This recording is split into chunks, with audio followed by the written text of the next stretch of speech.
Creates here. Got another Saturday night live stream for you with a couple of good guests. We've got Mike Murphy from doing the Gods Fear Me on Indiegogo. Hello. And then we've got John. I'm just gonna call you John G because that's what you put up. Sounds good, man. Sounds good. He is one of the creators of the Grim Reaper, also on Indiegogo. Thanks for having me, man. Yeah, absolutely. I'm glad to have both you guys here. So let's start. First off, John, why don't we start with you? Your campaign just launched. When did it go live? It went live about 20 days ago. I believe we have 20. I'll check right now. We have 25 days left on Indiegogo. So, right, and your book is called The Grim Reaper. yes. And I only really just found out about your project just the other day. And I checked it out, and I really like the way it looks. It looks great. Thanks. Yeah. So why don't you tell everybody who's watching? We got a few people in the chat already. And then for anybody who watches the replay, which I tend to have more people watch my replays than I do watching live. But why don't you let them know what is Grim Reaper all about? Well, the Grim Reaper is it's a story about the Angel of Death, as you all know, we refer to as the Grim Reaper. But the Grim Reaper in this story, in this universe, is kind of a title instead of an entity or a being. It's more of a title that gets passed down from one to the other. So we pick up on the last chosen one to become, the Angel of Death, sort of, which is going to be a soldier. He's going to be a war pilot. I'm sure everybody's familiar with the Red Baron. I mean, you sure probably heard from him in school or something like that. I always found him a very fascinating character. You know what I mean? So he's chosen to become this new Grim Reaper, and he's just kind of thrown out there. He's given these powers. He's given this responsibility, and so we kind of go through his work as the Grim Reaper. And we also found out that he has 3 children who also share some of his powers, who represents kind of different types of deaths. We have Themis. They're all they have the names of ancient Greek titans. So we have Themis, which is kind of like the glamorous death. It represents people who die. It's kind of a peaceful death in their beds, kind of thing. You have Perseus, who's kind of like the heroic death. Someone who sacrifices for others and things like that. And then you have Styx, who's kind of like stupid deaths. Like people who die on really dumb accidents, or like sticking a fork inside an outlet, things like that. You know what I mean? So you have all these characters, but the main plot of the story is that there's this mad scientist, that he's really trying to bring people back from the dead. He's traumatized about it, so he's really pushing for it. And I don't know if you guys are familiar with this whole cryonics thing, when people kind of pay to be frozen, and then eventually in the future, maybe they find a cure for their illness or whatever, they may be brought back to life. There is also a part of cryonics which is head transplants. So they managed to do this thing, and so this is kind of like the philosophical question of it, is whether what makes a person is really in the physical realm or is deeper than that, and if we bring someone back from the dead, what would we bring back? So it's kind of that Pet Cemetery kind of thing, if you know what I'm talking about, that Frankenstein type of situation. So sure enough, they're successful. They bring someone back from the dead, but it just goes on to be this soulless monster that has no cognitive abilities or any, even if his brain is functioning, because he has no soul. You know what I mean? And he gets out of control. He escapes the place where they have him, and of course he goes on this murder rampage. And now the Angel of Death and his children have to come and stop him. And I think one of the coolest things about this story, other than the beautiful art that my co-workers have done for the project, is that is all this philosophical background. And I include a lot of historical characters in it. We see we get to see Dracula in it. We get to see like I mentioned, the Red Baron. We touch upon a little bit of Greek mythology as well. So I thought that was a really, really nice thing for that the story has going for it. That's pretty much the plot. I know I overextend myself every time I summarize it because it's a little bit more complicated than it sounds, but that's kind of the gist of it. So basically his mission with his children is to send this undead person back to the dead, basically. Yes, pretty much. and punish the guy who brought him back because he broke rules of nature. You know, he broke a universal rule, and they cannot let him get away with it. But the Grim Reaper is kind of on the fence. He doesn't know how to act because, like I said, he's a very newly chosen angel of death. He's a very newly chosen Grim Reaper, so he kind of has to figure out how should he, you know, act upon this. Right, right. Now you mentioned I'm gonna share the screen just so people can see. Sure. Just so people can see the art because you mentioned the art, and I definitely want people to see what it looks like. All right.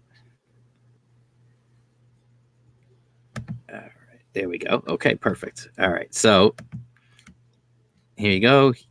We're gonna just scroll down and show some of the art. This is what I saw. I saw some of this and I was like, oh, okay. Okay, I get it. This is what we're doing. Okay. Like it's definitely like some quality, like just a lot like dynamism in the art, which I really enjoy. I love when people can capture that momentum in art. Right. It's such a hard thing to do, and when people can nail that, like when you can feel the impact. I think we have one of the things that we really have going on for us is that we have one artist that's really good at capturing movement and because there's a lot of action in the book. You know, we have this great artist that has this awesome vision, and he pretty much nailed it on what I was thinking when I was writing the script. But we also have this art, but he is, you know, he's a little tricky with hands and faces, but that's what the other artist is for, who just is just this beautiful art with the faces and with the hands, and not so much with positioning and movement, but she really does great with face and aesthetics and things like that. With the expressions and the acting. Expressions and color, you know, color. You know, I never thought there would be such a difference between a color page and a black and white page, but it's night and death. You know, it just gives it so much more life. You know. Yeah. Oh no, I absolutely agree. I see. It wasn't until it's funny because I don't think I ever fully appreciated what a colorist can do until I had a real colorist color some of my artwork. Absolutely, man. It's just so much different. You know, it looks so much more real. Not that I don't like, you know, the manga style, for example, the black and white, because you can still capture a lot of great scenes with it. But I don't know, man. It's just color. I just prefer it color so much. It just looks so much more alive. You know what I mean? Yeah, it's definitely. I mean, for sure. Like if I'm reading manga, like obviously I expect it to be black and white. Yeah. So you have that, like there's a lot of times they do that first chapter, maybe a couple pages will be color and then the rest will be black and white. Right. But even from that, like it's funny because you see it in color and it's kind of like I think they just do that to kind of establish for you, like, okay, this is kind of what they look like in full color, and now we're just gonna go and just jump into the story because they're churning out pages like crazy when they're doing that. Right. Absolutely. You know, but I get what you're saying because like when you add color, when it's meant to have color added to it, it really does just add so much more. Yes. You know, like and you know, our main character is pretty much just a black character, and you'll be surprised how much he stands out in a lot of the scenes because they are so well lit, and she uses these awesome techniques of lighting and things like that. That actually I got to see in person, and I'm like, wow, this is a lot of work, you know. Like, and they hate me for it because I'm always like, oh, you know what? I'd like to change this idea. I'll just rewrite this whole thing. I'm like, oh no, you know, they gotta go over it again. And it's like, you don't understand that this process might take a full day just for one page. Hell, just for one panel a lot of times, you know. And and my job, you know, I write the script in 5 minutes. It's really not that hard, you know. I might go back and just fix a few things here and there, but their work for sure is just, you know, they give life to this project for sure. Yeah. So now, how did you wind up getting your team together? Well, that's a great question. One of them, the artist that does, like I said, capture the movement and the action scenes and all of this, and pretty much just the illustrator in general, is this guy from Spain who my wife is friends with.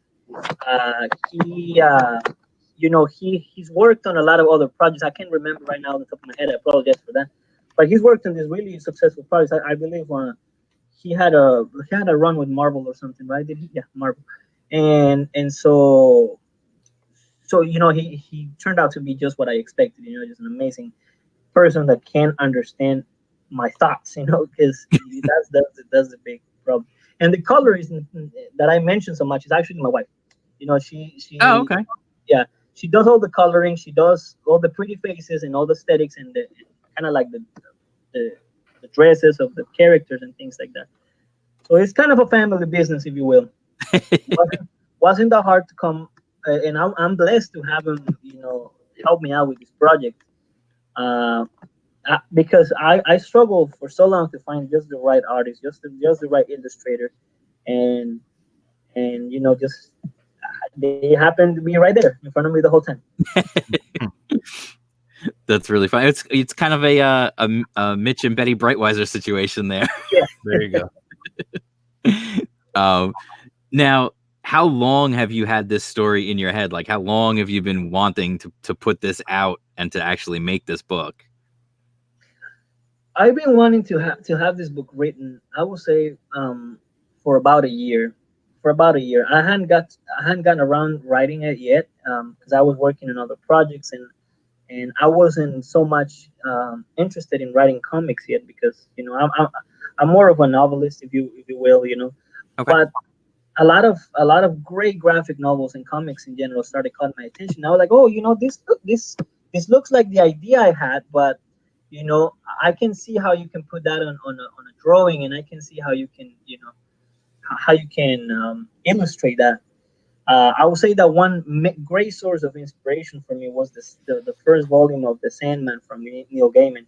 I think when I read it, I was like, okay, this I don't want to say not only aesthetically, but you know the text itself reminds me of what I was thinking. So now I know in which direction I can take this story. So that for sure was a big source of inspiration for me, and others, but mostly that one. And you will see that if you have ever read The Sandman, if you ever read any of those comics by I believe it was Indigo. Was it Indigo? The DC branch of That was Vertigo. Yeah, Vertigo. Vertigo. If you ever read any of those, I think you will see a lot of that. It's adult. It's a very adult theme story, but at the same time, it just has a lot of fun and action in it. So. Right. Now, as far as the campaign, why don't we show everybody? We'll just jump through. I like to give people just an idea of, right here. The first one that gets you the story, if you're just interested in digital, $4, you can get the PDF. Yes. So that's if you want to read digital, that's a great way to do it, especially if you're international. I know international shipping is a nightmare. It is, yeah.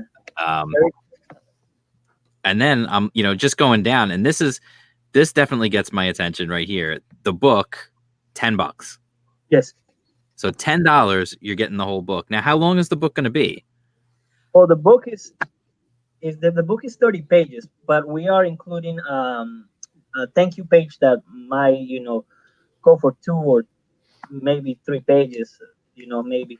Okay. Depends on it's gonna be all the backers and everybody who supported us. So that's gonna be on the thank you page. So the story is gonna be 30 pages. Mm-hmm.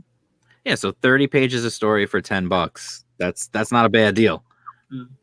That's really not. And then now explain to me the tombstone. What is that? The tombstone thing for 15. Is that the thank you page or what is that? Well, that's when you're gonna get the PDF and the thank you, and of course you're also gonna get the physical copy, I believe. Okay. No, I'm sorry, no, a poster. And if you scroll all the way down Mhm. to the very bottom of the page, you can see a sketch of the poster. We haven't finished it yet, but we're working on it, and that's one of the main characters of the story.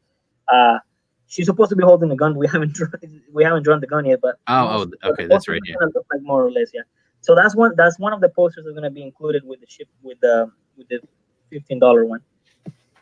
Okay. Yeah, so you've got it's a pretty low buy-in for people if they're interested, if they're worried. I know there's so many campaigns going on right now, and there have been, that I know certain people are starting to say they feel like they're getting tapped out. Yeah. And especially I know it's hard if you're not somebody who has that big name, like, somebody like Ethan or whatever. Like, Yeah. it can be definitely be difficult. So this Well, right here is a great buy-in. we're You know, indie, you know what I mean, and we're really starting out. So we want this to be a long-term thing. You know, this book obviously has all of our attention right now and focus.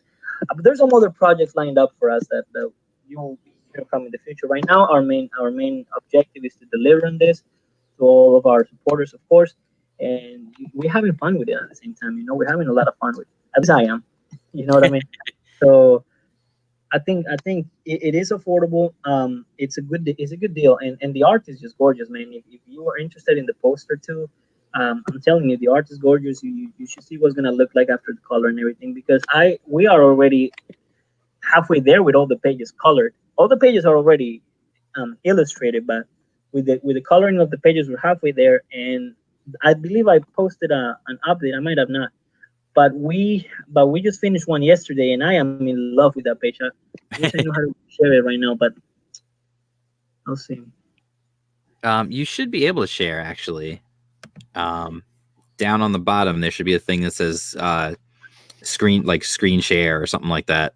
Oh, okay, okay, all right, I see. Let me go to the Twitter where I posted it, because I don't have it saved here. But yeah, this page that I'm about to show you right now is one of my favorite scenes in the whole book, where the Grim Reaper actually comes into a boxing match where a boxer dies. And that was important for me because I did boxing for a long time, so I got to know a lot of people that were either injured in the ring, or have of no new people who died in the ring and things like that. So I thought that was cool, to to be able to do that from a place of knowledge, not just research, but actually knowing what I was talking about Right. once. You know what I mean? So yeah, Yeah, that's definitely like it's cool when you can include things that you just know for right, sure. right, right, and not only just what happens, but how people talk in those situations, because the language, the language of certain situations is important. Okay, they're sending me the new page right now because I couldn't find it, and as soon as Oh, I okay. can pull it up, I will. But Okay. Yeah, so I'm gonna go back to showing the campaign then real quick, and then I just want to show some people, further tiers here. You guys can, you could actually get a sketch, an original sketch for $70. Like yes, that's a good not deal. bad. That is a good deal, yeah, for sure. And then you can even be a part of the book for Yep, $100. you can be a character. You can become a character in the book. There's this part. I have the picture now, so I'll keep talking while I try to share the screen here. You can become a part of the book. Can you see the picture now? Not yet, no. No. There is so there is a part of the book where the Grim Reaper is kind of confronted by all of these people that felt like he was unfair to them, and he took their lives, unjustly. And so, if you want to become a zombie in the book, you can be that, and we will. Oh, You know what I mean? that's a cool idea. Yeah, yeah, for sure, for sure, for sure. So let's see. Can you see it? No, no, Okay. it's not sharing. You should be able to if you hit share screen on the bottom, and then it should ask you what you want to share. So share screen. All right, share screen. All right, so something pop out there. Let me see if you can see what I'm showing you. Can you see what I'm showing you? No, it's still not showing. All right, I'll just send you the page. I'll send you the page because this is all really. Okay, yeah, that's what you know. What? Yeah, inbox it to me on Twitter, and then I'll share it. Yeah. So like I said, I think it's a great deal, and I sent it to you already. I feel like it's a good deal, and if you like supporting indie comics and indie work, and everything that this community stands for, which is take politics out of comics and make them fun for once, and Right. you're gonna love this. All right. Let me see if I can share this. Oh, hey, look at this. Hey, what's up, Gilly? Yeah, I saw the link, man. I had to just jump on real quick. What's going on, guys? Hey, Gilly. Yeah, when you get an invitation, it's always good to just, take it when you can. I can't be long, I got dinner and stuff. But how you been, guys? What's going on? What we got? Mike is here. John is here. Very cool. We're looking at some projects here. All right, here's that page you were talking about. Yeah, we're looking at Grim Reaper right now. Cool. This is the page you were talking about. Where let me see if can I make it bigger. And it's a little bit bigger. Nice boxing. Yeah, this is the boxing scene I'm you were sold talking already. We need more boxing comics, right? I feel like we're done on boxing, but there's so much left. I feel like boxing has so much potential for good storytelling, man. I wanted to include it there just because of my personal experience, but again, because I know a lot of guys that box professionally and amateur. So I'm like, I feel like I should just give them a shout out somehow. These people are literally confronted with. You might not think that, but these people are confronted with death on a daily basis. Yeah, they really are. Is really cool. Is this like the boxing part? Is this like a major part of the book, or this is like a little side piece of his story? It's a side plot, but it goes long enough to where it kind of like, oh, okay, that was cool. You know what I mean? Yeah. But is this on Indiegogo right now? This is on Indiegogo, yes. Okay, Grim Reaper. I want to check it out. It looks cool, man. Sounds good, man. Very Thank you. Cool. Yeah, it definitely looks good. It's a character building moment, if you will. So I think it's pretty cool. Now, this Grim Reaper that we're seeing here, is this our main character, or is this the previous Grim Reaper? So this is the main character. That's just not. I'm gonna pull a Dragon Ball Z right now. That's just not his final form. It's like this mysterious part that you don't know who this is. He has a hat and he's black. He's all black. He's all in dark. So you don't know what he's up to, but eventually you learn more and you will get to see what he actually looks like, which is actually a great design. I wish I could show it to you right now, but it's not fully colored, so I won't spoil it. Yeah, top secret stuff. We like it. That's okay. I like having surprises. So all right. Anybody who watches my channel knows I struggle every single time I do a review when it comes to spoiling things, because I just don't like spoiling stuff for people. Right.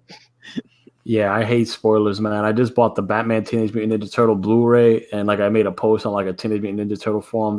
I'm like, dude, just no spoilers. I just bought it. I'm saying I'm about to watch it later. Right. It's like people can help themselves. Yeah. Oh man. Okay, so let's see. I'm gonna check back in on the Indiegogo. Let everybody know where it is. The link is in the description also, guys, if you're watching. The link for the Grim Reaper, the Indiegogo, is in the description. So you got 23 days left.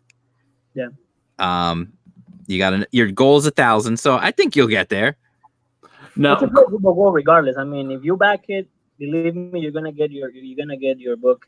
Okay, that's what I was just gonna ask. Yeah, even though you don't meet your goal, if you still so the book is kind of you put the money to make it happen, and you're trying to maybe get cover printing and stuff. But no matter what, people are gonna get their book. I was explaining it to them. So this is kind of a family business. I'm not the illustrator or the colorist. I'm just the writer. Mm-hmm. So because I don't have to really cover those fees, everything that's going into the project is gonna go for printing and everything else. And we have in-demand options for printing. So I don't really have to print 5,000 copies. They're gonna cost me $2,000. You know what I mean? No, keeping it small. Yeah, small and reasonable. That's smart. And obviously the shipping costs are also covered so they will be added to the backing of the book. I believe national is going to be the $8, which was for first class shipping with the padding thing, and international. I'm sorry, the cheapest I could find was $25, but I'm not making anything with shipping and handling. That's just going to that. No, but if you support it, you're definitely gonna get. However, the bigger tiers like the $70 one and 100, 200, those are free shipping. So that's a plus. You know what I mean? Also, people can even though they're backing higher, they're saving money. Yes, you know what I mean. So I figure good. I figured the only way to make money on those lower tiers, except for the $4 one, which is winning for everybody. But for that $10 one, the only way for me to make money is It's charged for shipping. Right. Well, definitely, everybody, if you're out there, definitely check it out. Anybody watching right now, anybody who watches later on the replay, you definitely want to check out the Grim Reaper campaign. It's looking, it looks really good to me. As soon as I saw it, sure. as soon as I saw it, I was like, yes, come on the show. and the price point isn't that bad. I think it was like $10 for a 35-page book. That's not bad. You know, I mean, when you think about indies, people grinding it out, you know, that's a very fair price. So yeah, for sure. And you got a digital PDF for $4. So you're thinking smart, dude. That's part of the game. Very Appreciate cool. it. Thank you. And thank you for the exposition. So if you like, I have the colorist right here who would like to talk to you guys more about the art. Yeah, absolutely. Cool. How to log in? All right, she's gonna log in right now. Okay. I gotta head out for work right now, but she's gonna take over and explain the rest of the. Okay, perfect. Tag team. Just make sure. Yeah. A high five before you go in and out. They're logging in, so yeah, it's different than virtual high five. Thank you for having me, guys. I really appreciate it. I hope that we can make this happen. Like I said, we already made it happen. We passed the $100 threshold, so we're gonna get whatever we get, and you're gonna get whatever you back. You know what I mean? So regardless of whether we meet that $1,000 goal or not, people are gonna get their stuff. I'm gonna get the money, and I'm gonna make it happen. You know? So it's all good. There you go, man. Positive vibes. Good luck with your stuff, and we'll catch you around for sure, man. I'll be looking forward to. I'll put a little something on this project. Oh, I appreciate it very much, man. I appreciate it, and thank you. And you all have a good night, right? All right, good night, man. Thanks, John. Take care. She'll take over. I think she's in there already. See you all later, man. Bye. All right, take care, John. Good luck to you all. Good luck to you. All righty. Good luck to you, Mike. Yeah, thank you, man. You too. Okay, so that's the Grim Reaper. The link is in the description, and I'm doing the thing where I point down even though I'm not on camera. I do it every time. It's just habits, you know? Yeah, I can't help it. I'm Italian. I talk with my hands. What can I do? Hey, it's a New York thing too, right? Yep. Mike, how's your project going? I'm definitely gonna back that one as well before it's all said and done. Cause I backed the Samurai and Dinosaur one, so this is like your next one. So thanks, man. Yeah, I'll definitely keep it going with your books. I like what you're doing. Awesome, man. Thank you. Yeah, I'm digging your work too, man. Honestly, we're doing okay. Hey, hi, Carla. How are you? Hi, everybody. How are you? Hi, Carla. What's going on? I'm so excited. This is my first time in a live stream, so yay. Oh, welcome. This is a good moment then. Once you start doing more than one, it's kind of cool. You meet some cool people. You drop in unexpectedly on their live streams when they send you a link. It's cool. It's very, very interactive and fun. Exactly. I mean, this is our first campaign, and that's what surprised us the most, like how amazing the people. Really cool. Really cool. Mm-hmm. Oh, for sure. Well, that's the thing. If when you put out a campaign and you're working on a book and people can tell that you really care, you're putting your heart and your soul into it, and you're trying to make something that is quality, you're trying to make something that's fun, that people are going to enjoy, people see that, and then they want to get behind you and they want to help you. People like me, I know for me personally, that's what I do. When I see people who I know are putting their heart and soul into something and they're working hard and they're making something really cool looking, I want to help them promote because I want to help them succeed, because I want more people to be reading good comics instead of reading horrible comics. Mm-hmm. For real. Exactly. That's so cool. That's so cool. Yeah. I mean, what we always think is that what we can do, what we can control, is to do the best we can.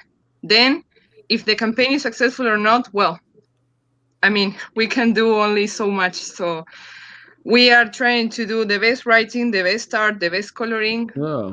We can. So, yeah. But yeah, that's how you start. You take like baby steps. You guys take baby steps. You got a small campaign. You got a flexible goal. But like the most important thing that John said, the book is done. Like you put that financial, risk or investment into the book, which sometimes you have to do that. I did that with my first campaign. I did the whole book on my own. and then tried to do what you guys are doing, funded for the second printing, or for the printing, and then So you guys are doing it very smart. So remember, and even if you fail a goal or something, you're just learning with each experience. Failure equals learning. It doesn't mean you stop. You could always redo a campaign. Exactly. There's other people that have done Thanks that. so much. Thanks so much, man. sir. Yeah, that's really true. Mm-hmm. Okay, let's get it. We're gonna. You know what? Well, while I got you here, Carlo, let's talk a little bit about you do the coloring on the book, right? Well, yeah, I'm doing editing, coloring, and well, as my husband described, like the pretty faces. Well, that's his point of view. Let's say like some kind of styling. I don't know how to call it, but let's say that I just add like the feminine touch to the comic. To feminine, of course, because it's an action comic. That's not the point. And the illustrator that is making all these sketches, so I just try to add my contribution to his art and also color. And sometimes I edit some panels because when you are illustrating comics, drawing of doing it, because you have to compose, you have to think as if you were a movie director, because you have to think, okay, which aspect I want to emphasize this, I want to give this kind of atmosphere, so composing is kind of underrated, I think, because for me it's one of the hardest parts. And the actual drawing, well, once you know how to draw, you just do it, right? That's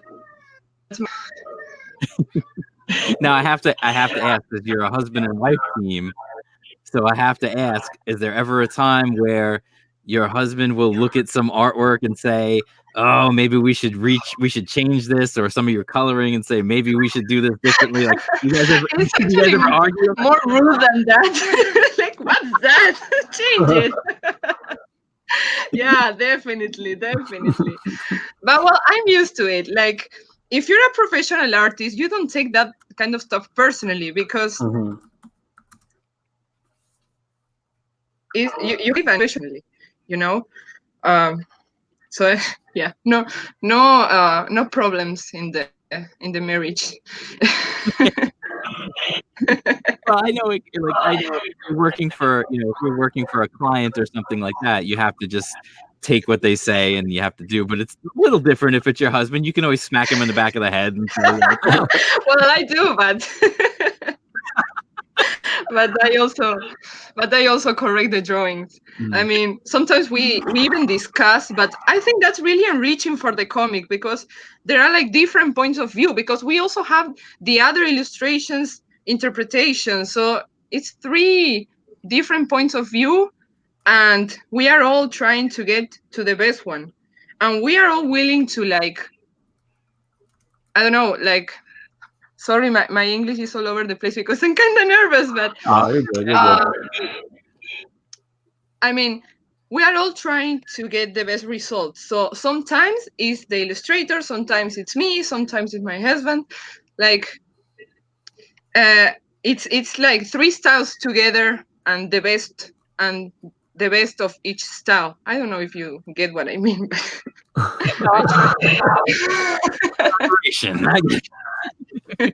You have your touch. You put your touch when it comes to the coloring. Like, have you said, like, you put like a woman's touch to it, and even in coloring, even in film, and there's sometimes this touch that a woman has, or a perspective, even when it's coloring or something, where they add a different dynamic. And I think that's a quality that you have, and you know how to balance it with the work that you're doing according to the style of the project as well. And this was a particular dark style, but even with your coloring, there you could tell there's some grace that you put to it. Like, you could feel that it's not just a rookie coloring job. There's some careful work going on here. Thanks so much. And yes, you said it so much better than me. That's definitely. I mean, for example, when I just do the base colors, and sometimes my husband thinks that's like the coloring. There's not much more work. He thinks it's the finished piece and it's just the base The coloring. He's flatting, like, right? oh, The that's flatting Right. part. and I'm like, no. He needs a lot All more the to see. details, the lights, the shadows, the Mhm. sometimes I don't know, the transparency of the fabric. I don't know, so many details that I don't know, maybe I don't know. Particularly my husband is very like practical. He wants things done, and I'm like I'm like the complementary point of view, like, okay, how can I make this look better? I know it's all right, it's good, but how can I make it better? Maybe this light here, no, and I erase it. Maybe here, and I spend like a whole day in a panel, but I think it's worth it. I think it's worth it. Well, that's definitely. I mean, that's the thing. Once that panel, if it does take you a whole day to do a panel, once that panel is done, you can look at it and say, like, this is what I wanted. This is how I want it to look, and you hope, Definitely. yeah, and you hope that people when they're looking at it, it's funny because it's almost like you don't want them to notice, but at the same time, that you do want them to Yeah. notice. Yeah, when a coloring is well done, it looks natural, but also it has so many layers, so many complex things. But yeah, it looks natural. It looks like all together, like everything's part of the same thing. Right. So yeah. Mm. All right. So again, if I'm you a guys, walker. so again, if you guys are interested in backing Grim Reaper, the link is in the description below. Hey, I didn't point. There you go. Not that anyone could know. I could be completely lying right now, but yeah, no, the link is in the description. Definitely check it out. You can see like there's some definite quality art going on there. It sounds like an interesting story. It sounds like it'll be a cool concept. So definitely check it out. And we're gonna move on now to Mike and The Gods Fear Me, which is another cool concept, also with amazing art with one of my favorite artists. Christian Rossi is doing the art on that, and I told you as soon as I saw that name, I immediately knew, like, okay, I'm interested. Yep. Yeah, man. He's again, ever since we jumped into the deep end of this whole CG indie scene, his name was one of the top of my list of people like I was dreaming of working with one day, and so it's really a shock that it's this soon into it that I'm actually doing it. That's awesome. It really is. Like I said, as soon as I saw his work on like Trespasser, just that alone just sold. As soon as, like, you ever get that, I'm sure everybody, we've all, as comic fans, we've all done that thing where we just grab a book and we read it, and then we like take a minute and go, wait, who the heck is drawing this? And you go, like, Right. you go back to the front and you look at who it was and you're like, okay, I need to remember this name. And that's what happened when I was reading Trespasser. I just like this guy, like this, I love this guy's art.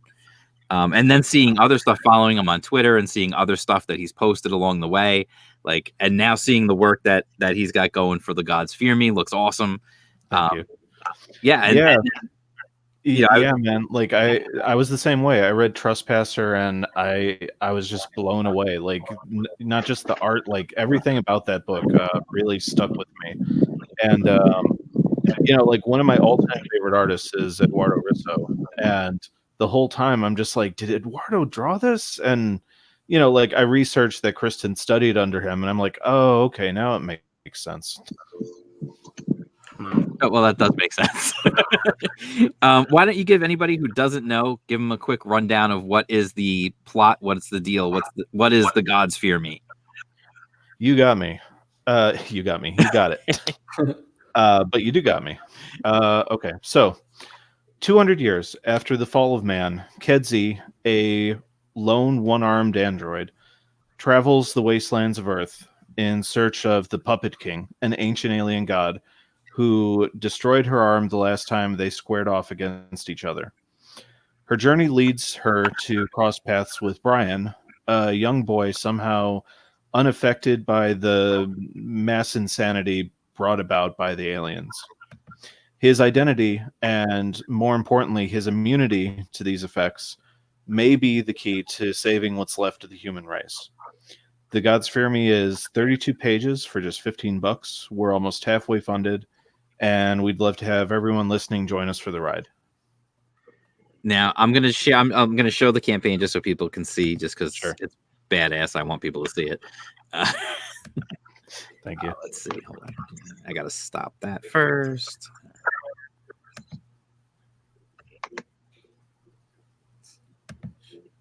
There we go. All right. I'm gonna bring it up. All right. There we go. Now, I know. Right now, you got 6 days left, so this is the last week of this one.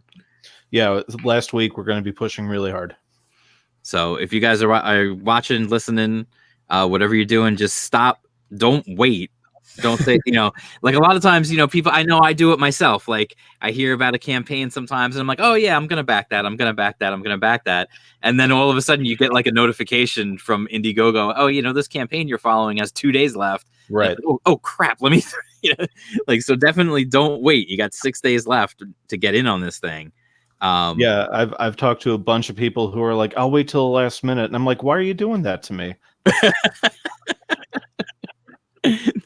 I usually don't do that. I know some people actually do that just to be dramatic. Right.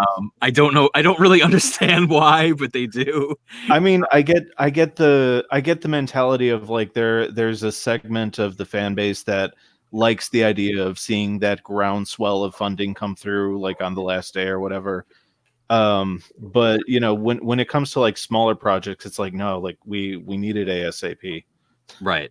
And also just in terms of Indiegogo, the sooner you get it, the better it turns out at the end, because you start getting ranked higher, you start getting shown on the higher pages, you get featured and all that good stuff. That helps put it in front of other people's eyes. Yeah, I think once you cross 5,000, you start getting featured spots. Okay. Yeah, I know it. I thought it had something to do more with like percentage, like when you go like 150% and 100 and 200% and all that kind of stuff. Like there's that category, like the like what happened with like Deathsworn and Monster MD, where like they did so good the first 3 days that they were trending. Right. That's why I said, like, if people can get in on it early, it's better, especially for a smaller project. Sure. Like a big name who is going to get funded. Somebody like a John Malin or something like that, or like any of that stuff, like Jawbreakers and Graveyard Shift and all that stuff. Like those are going to get funded regardless. Like they are. There's no doubt about that. Just look at what they've done now in their second campaigns. Right, they've grown. They've actually grown in their second campaigns. So, like for the smaller guys who are trying to get this stuff out, the earlier the better for sure for people back in. Mm-hmm. But I know you just shared just recently, and I don't know if it's on the page for the campaign or not, but you just shared some cool extras. Yeah, those are towards the bottom of the page. Okay. You don't even have to click on updates. I listed them under story too. Oh, okay, great. Yeah, so they're down there. Let's get down here. I know I'm going really fast past the art so that people can see that, but I want people to know that there's even more to this than just the comic. Right. Because you've got now. Well, go ahead. Why don't you tell them what this is? Sure. So we wanted to do a cheesecakey, pulpy cover for the prequel novella, which is called The Million Eyes of Our Conqueror. It takes place 200 years before the start of page 1 of the book. And it covers everything from the awakening of the Madness Engine to the fall of mankind. And it's going to be about 24 pages, including spot illustrations. Oh, so there's even going to be illustrations in there. Yeah. I'm aiming for about 6 to 8. Oh, that's cool. I didn't even realize that. That's nice. And the cover is cool. Thank you. But then we also have this right here. Now this is we've got, well, there's two of them. We'll show the first one here. A couple of prints that are going to head out to anybody who backs physical. Yeah, so I've been over the past year, being a part of this whole movement or community, whatever you want to call it. I've been really fortunate in making some really talented friends, and two of them, Passion for Drawing and Simon Poitier, they donated art, which is going to be included as free prints to every physical backer. That's awesome. Like, look at like first of all, just look at that. Like, that's beautiful. Yes. And then Looks great.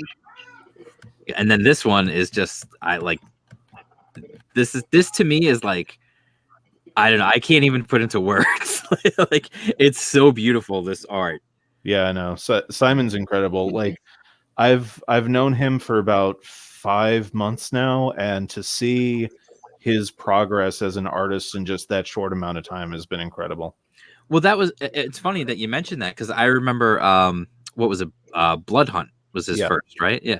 And looking at that, and the art was good, and then looking at this, and I'm like, this is like I can't eat, like, this is like such high quality art right here. This is the kind of thing that would have been, I don't know, it would have been on the cover of like a huge issue of something back in the day when like everything had amazing art.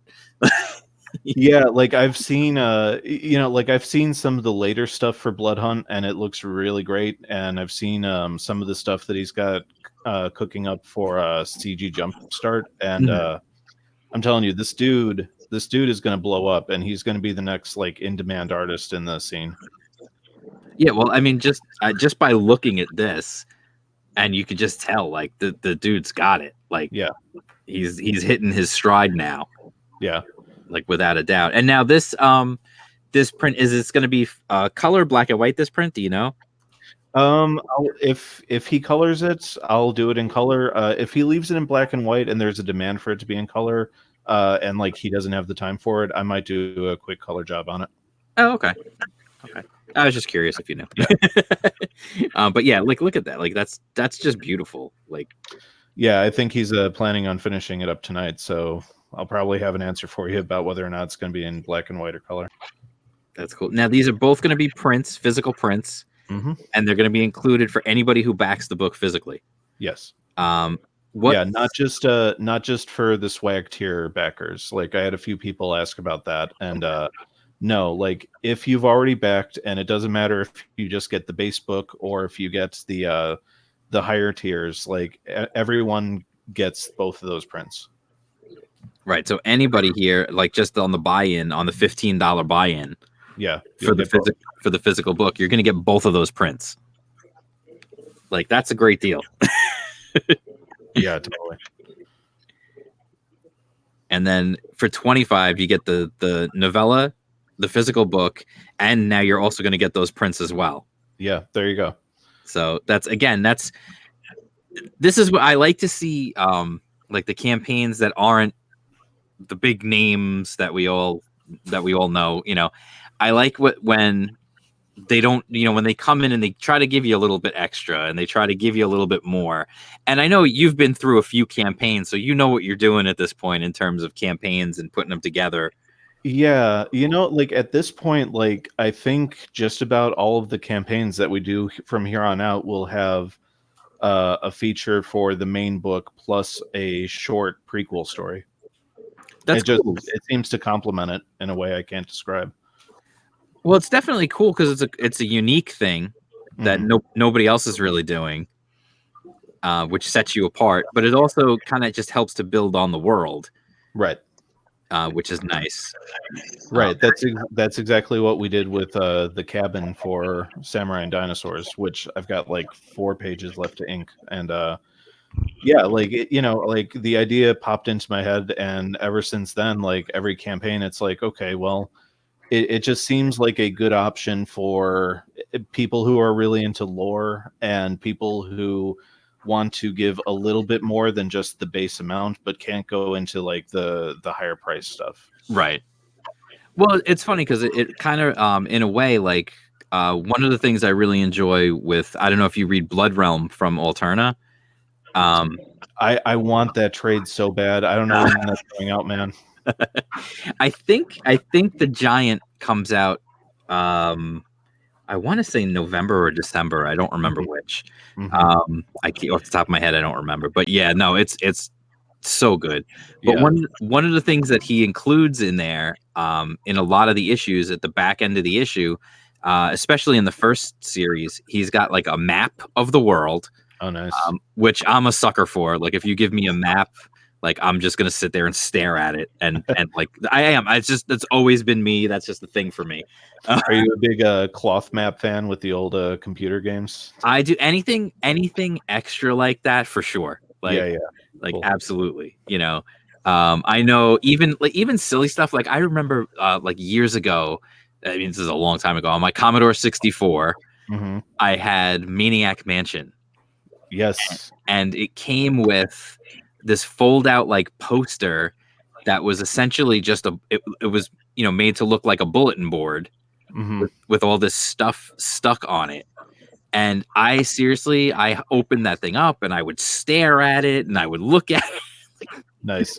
I even this is ridiculous, but when I was playing Metal Gear, the first Metal Gear on the NES, I brought the map because it came with a map. Back then, everything came with instruction booklets and stuff.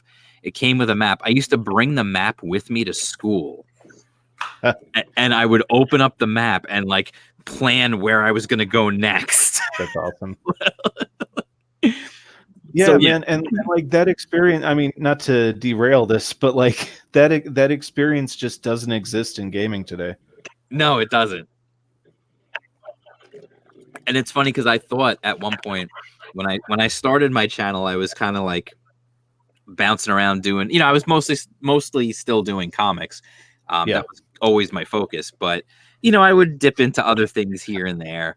And one of the things that I was gonna do was try and dig up all my old instruction booklets from my old video games and just do videos like looking at the art in those old instructions. I love collecting them, dude. Like, or just sometimes just got, you have your box of books, or you have your construction man, just going through them.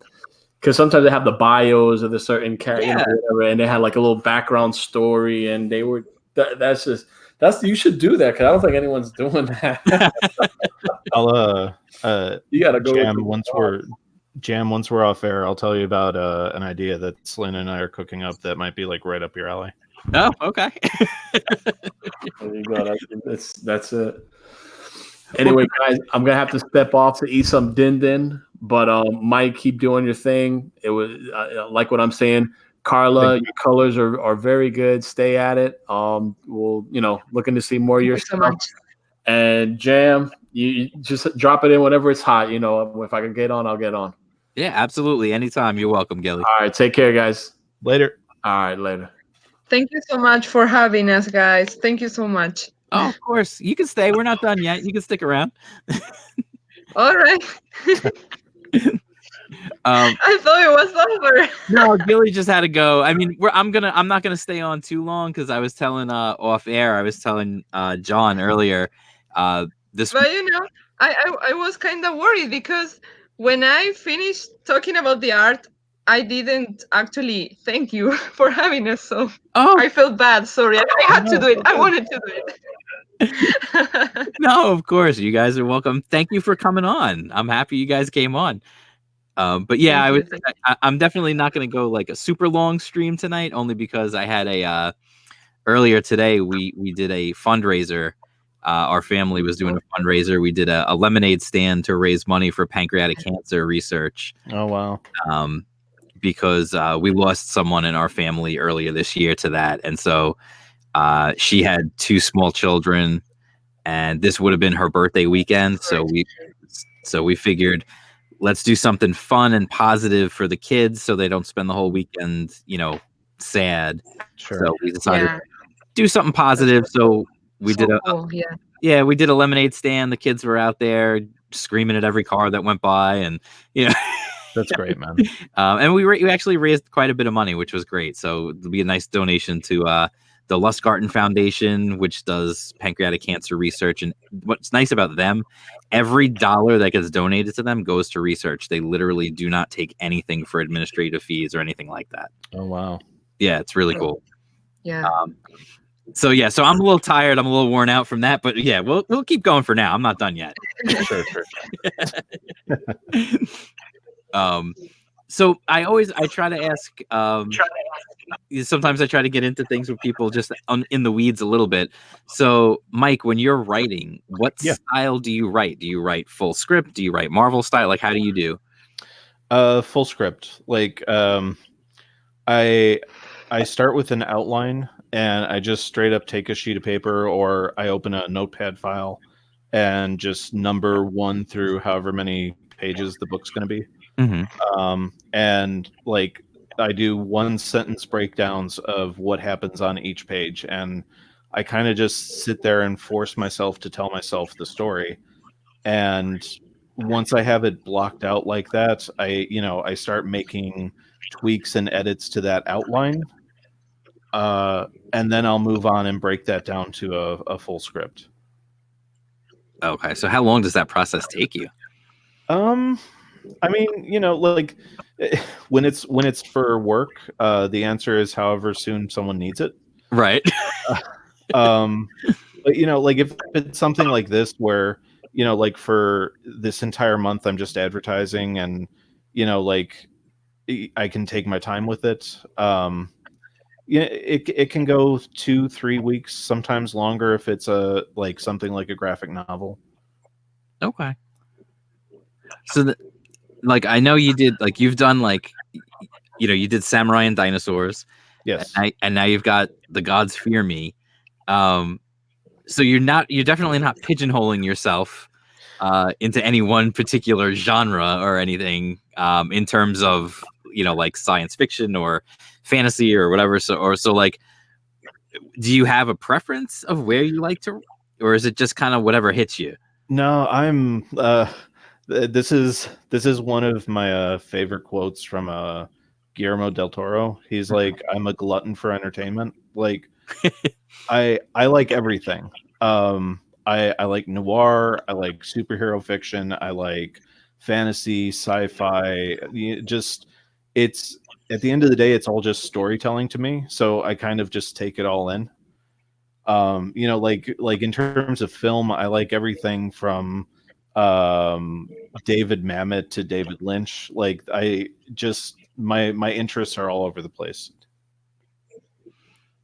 That's cool. No, I kind of feel the same way. Like, I mean, there are certain genres that I enjoy, but I get what you're saying though, because like it's whatever inspired you, whatever that inspiration is, you're gonna head down that road.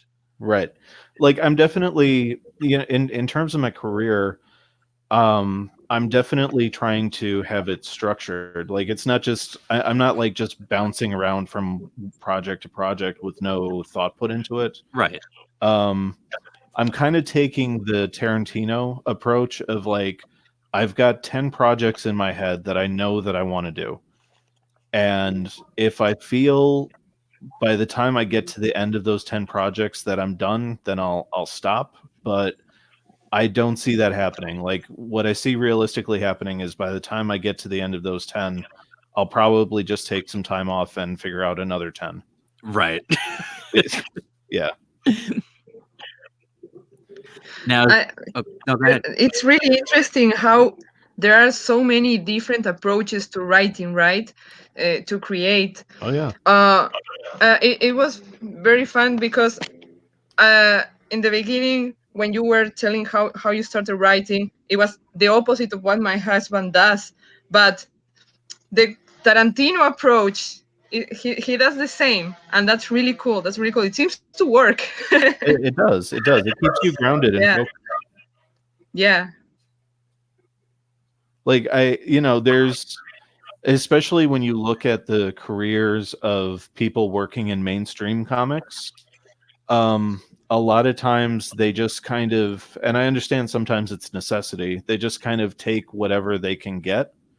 Right. And then you'll get Yeah. some of these creators who like 10, 15 years into their career have no sense of cohesiveness to their work. It's just kind of Yeah. like, well, like they wrote Punisher for 10 issues, then they wrote, The Flash for 18 issues. Like I kind of don't want that career. I want to look back and like be able to see like specific works where it's like, okay, that's where I was at that point in my life, and I want stuff that has like a beginning, middle, and an end to it. Mhm. Well, that's, I mean, one of the beauties, at least, of this whole crowdfunding thing is that, you can put your projects that you want Right. out there. Exactly. That's the point of it. Yeah. Everybody can, Yeah. No agendas. right. Everybody can make the book that they want to make. And Exactly. they're not beholden to a publisher or anything like that. Yeah. They get to decide, like, this is something that I believe in. This is something I want to do. I want to make. I want to do, and I'm gonna just do it and put it out there. Right. Exactly. There's so much value in those stories because the middlemen can like have so many interests and things that have nothing to do with your main idea. And I think that what writers want to write and what readers want to read have nothing to do with the middlemen. I'm sorry, but I think that that's why the indie comics are growing so much, right? Because well, all these sorry, I lost it. Okay. I wanted to say something, but I will think about it again. Sorry. But so- you get it. I know you get it. Oh, I get it. I get right there. I'm right there with you. See? So like in film I mentioned like Tarantino, but like also like the Nolan brothers are a big influence on me, and in comics, in terms of like looking back at the length of someone's career, like Grant Morrison is a big influence as well, Right. because you can go all the way back to like Animal Man and Arkham Knight, and you can follow that through line all the way through Seven Soldiers and now Green Lantern, and it's just this big cohesive thing where like all these stories that he crafted weren't just like these random runs, like they were complete stories in and of themselves. Right. Well, and it's funny because that's one of the things that I really enjoy about what's happening with this whole indie comics crowdfunding. It's why I'm so into it, is that people are telling stories that they're passionate about telling. Yeah. They're really putting their heart and soul into the work and into the books. They're not just, hey, it's March, we got to put out another book. They're just really putting everything they have into these and putting them out there. And it's got to be, I mean, the scariest thing in the world to launch a crowdfunding campaign. Oh yeah, man, it's terrifying. Like, absolutely. Like from beginning to end, and if you get funded, like it's even more terrifying. Because then you get into territory where it's like, I'm looking at realistically being about like 2, maybe 3 months off of my estimated ship date for Samurai. Okay. And like that is just pure dread and terror in my head until I actually get those books in the mail. Right. Yeah. Definitely. Yeah. The one thing I always say, and listen, who am I? People can listen to me if they want to, but the one thing I always say about when a book is late, I always try to remind people, and this is funny because we were talking about video games before, and this is a quote that I adapted from Shigeru Miyamoto. Right. I know where you're going. Where I say it all the time. A late book is only late once. A bad book is bad forever. Yep. So that's very wise. Well, I can't, like I said, I can't take credit for it. I adapted it from someone else, but it's really cool. It's really cool. Yeah. But it's the truth, Yeah. If you have a book and it's out there and it's bad, it's always bad, and that's it. That's done. Yeah. Nobody cares if, let's say, like, let's be honest, like, does anyone care if Hemingway met his deadlines? Right. No, Like, do we look back on Watchmen and think about how the last issue took like a year to come out? It's like no one cares. no. Once you get past that moment that you're in it, where it seems like it's the be all end all, and it really is like, I'm sure if you're the person trying to create that book, it's got to be just god awful. But once you move past all that, and then the work is done and it's just there and it's a finished work, Right. no one cares. Yeah, like someone like a George R. R. Martin has to be taking medication for the anxiety he must be having. Oh, I'm sure. Well, and it was crazy for him too, because with the success of the show, Right. it had to just add such unbelievable amounts of stress on him about the books being finished. Right. And now that like the show's over and no one's happy with it, now even more pressure is on him because he's got to show up the show. Right. Yeah. But that's, I see people complain about late books, and it's one thing if a book is late and you're not getting any updates, and you're not sure if the person is even working on it. Right. That's a different story. But if the creator is keeping you updated and you're seeing it being worked on, and you know it's coming, like, I'm fine. Like, and listen, I know that's not everyone. I have the patience to do that, to wait for that, and I'm perfectly happy to do that. And I know not everyone is, and that's fine, Right.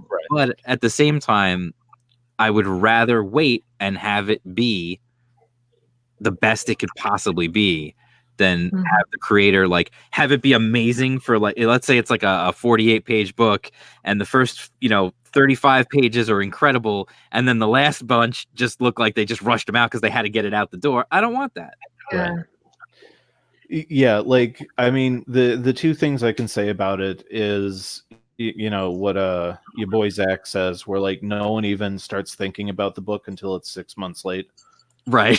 So there's that side of it, but the other, like the professional side of it that I'm trying to be more in tune with is like I talked with Malin back when we were funding Samurai, and he was like, you want your deadline, whatever your deadline is, you want to add 4 months to that. And I just had this attitude of like, man, I'm already setting it like way far ahead of what I think it's going to be fine. And now here I am. And the moral of the story is Coach is always right. Yeah. I keep saying I got to have him on one time or go on his show and have him do his art critique on my old books that I made when I was a kid. Right. Oh, that would be great, man. I'm sure he would do it. I just think it would be funny. Because I grew up as a kid, and you guys probably did similar things. I know a lot of people do. When I was a kid growing up, I made comic books all the time on my own. I would just take paper. Yeah, me too. Yeah, like I would just make my own comics, and they're terrible. And but it was fun. Half the characters are rip-offs of other superheroes and things like that. But it was just fun to do. And what's funny is I've made videos where I've gone through some of my old comics and shown them, and you can actually see them. I put them on my website and stuff. You can read them. And I call them tongue planted firmly in cheek. I call them Jam Comics Classics. Sure. But that's cool. That's really cool. But I figure it's fun, and I laugh about them. And when I look at them, if you watch any of my videos where I go through them, I crack up. I crack up laughing because they're just, some of them are so silly, and so some of the stuff makes no sense. Oh, this is entertainment. That's the point of the whole thing, right? Right. Yeah. But at some point, it's funny. Well, and then it's funny because when I launched Indie Comics Underground last month, was the first issue. The next issue is coming out in October, first week of October. That's, for anybody who doesn't know, that's my online fanzine just dedicated to crowdfunded and indie comics. The link is in the description below if you want to sign up. If you sign up, you get it before anybody else does. But what was funny was I've been talking with Simon Bennett for months on Twitter, back and forth. We DM all the time and stuff, and we've gotten pretty close. And he's colored some stuff for me, like just for fun, like just for the hell of it. Like I'll post like some drawing I do, and then he'll just send me a DM with a colored version of it, and I'm like, dude, you just made my art look so much better. Yeah, it's incredible. The difference is incredible. But then what was funny was that he asked me if he could do the cover for the first one. So I was like, yeah, of course, absolutely. And the cover that he did is actually he did it in the style of the first Avengers comic, and it's all a bunch of my characters from when I was a kid. Like that's what he did as the cover. That's really cool. Like, and when I saw it, I was like you're like, it blew me away. Like absolutely. Like I wonder if yeah, I'll show it to anybody who hasn't. I mean, it's out there now, so I'm not worried about showing it.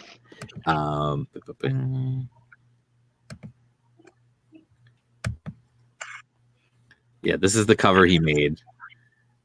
And it's basically like it's the same poses and then everything as that Avengers 1 cover, but it's all characters that I created when I was a kid. Right. Like he went back, he had to literally like go back, because I didn't give him this stuff. Like he must have gone back and looked at the comics that I have posted and picked stuff out and made them and put them on the cover.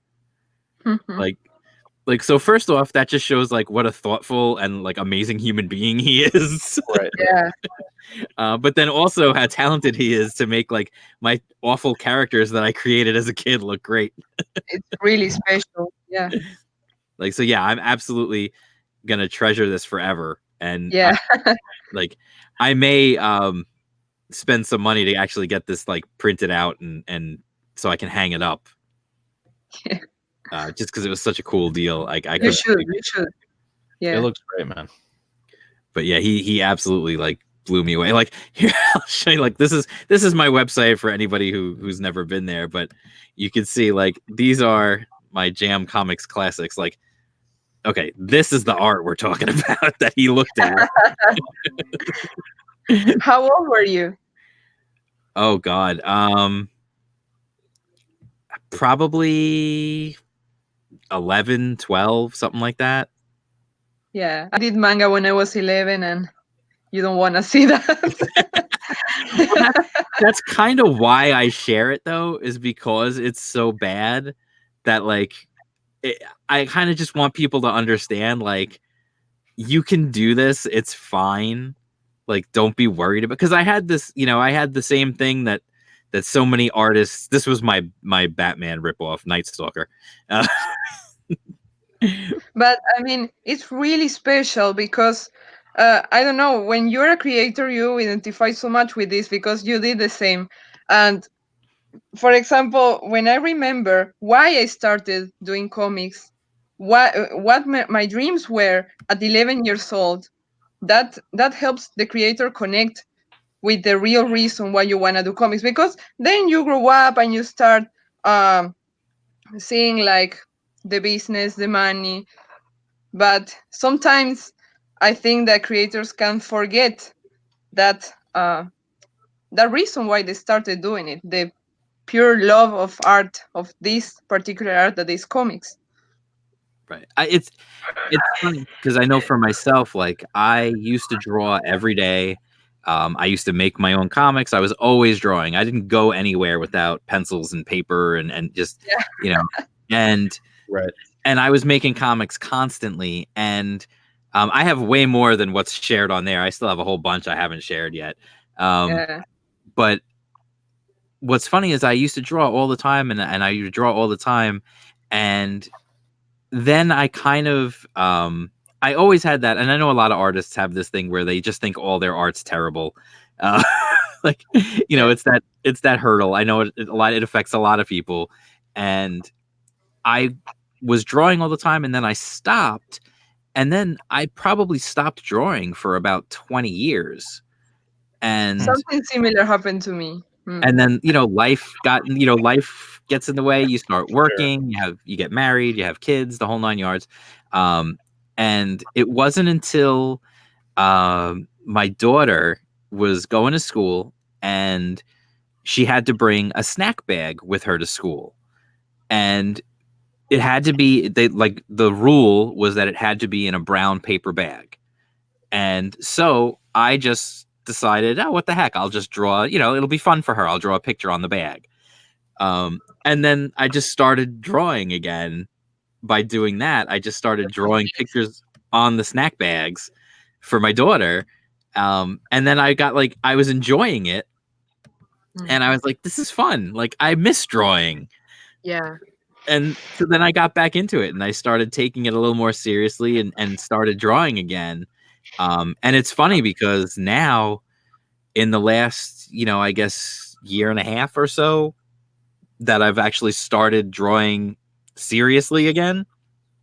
I've seen such improvement compared to what I, used to do.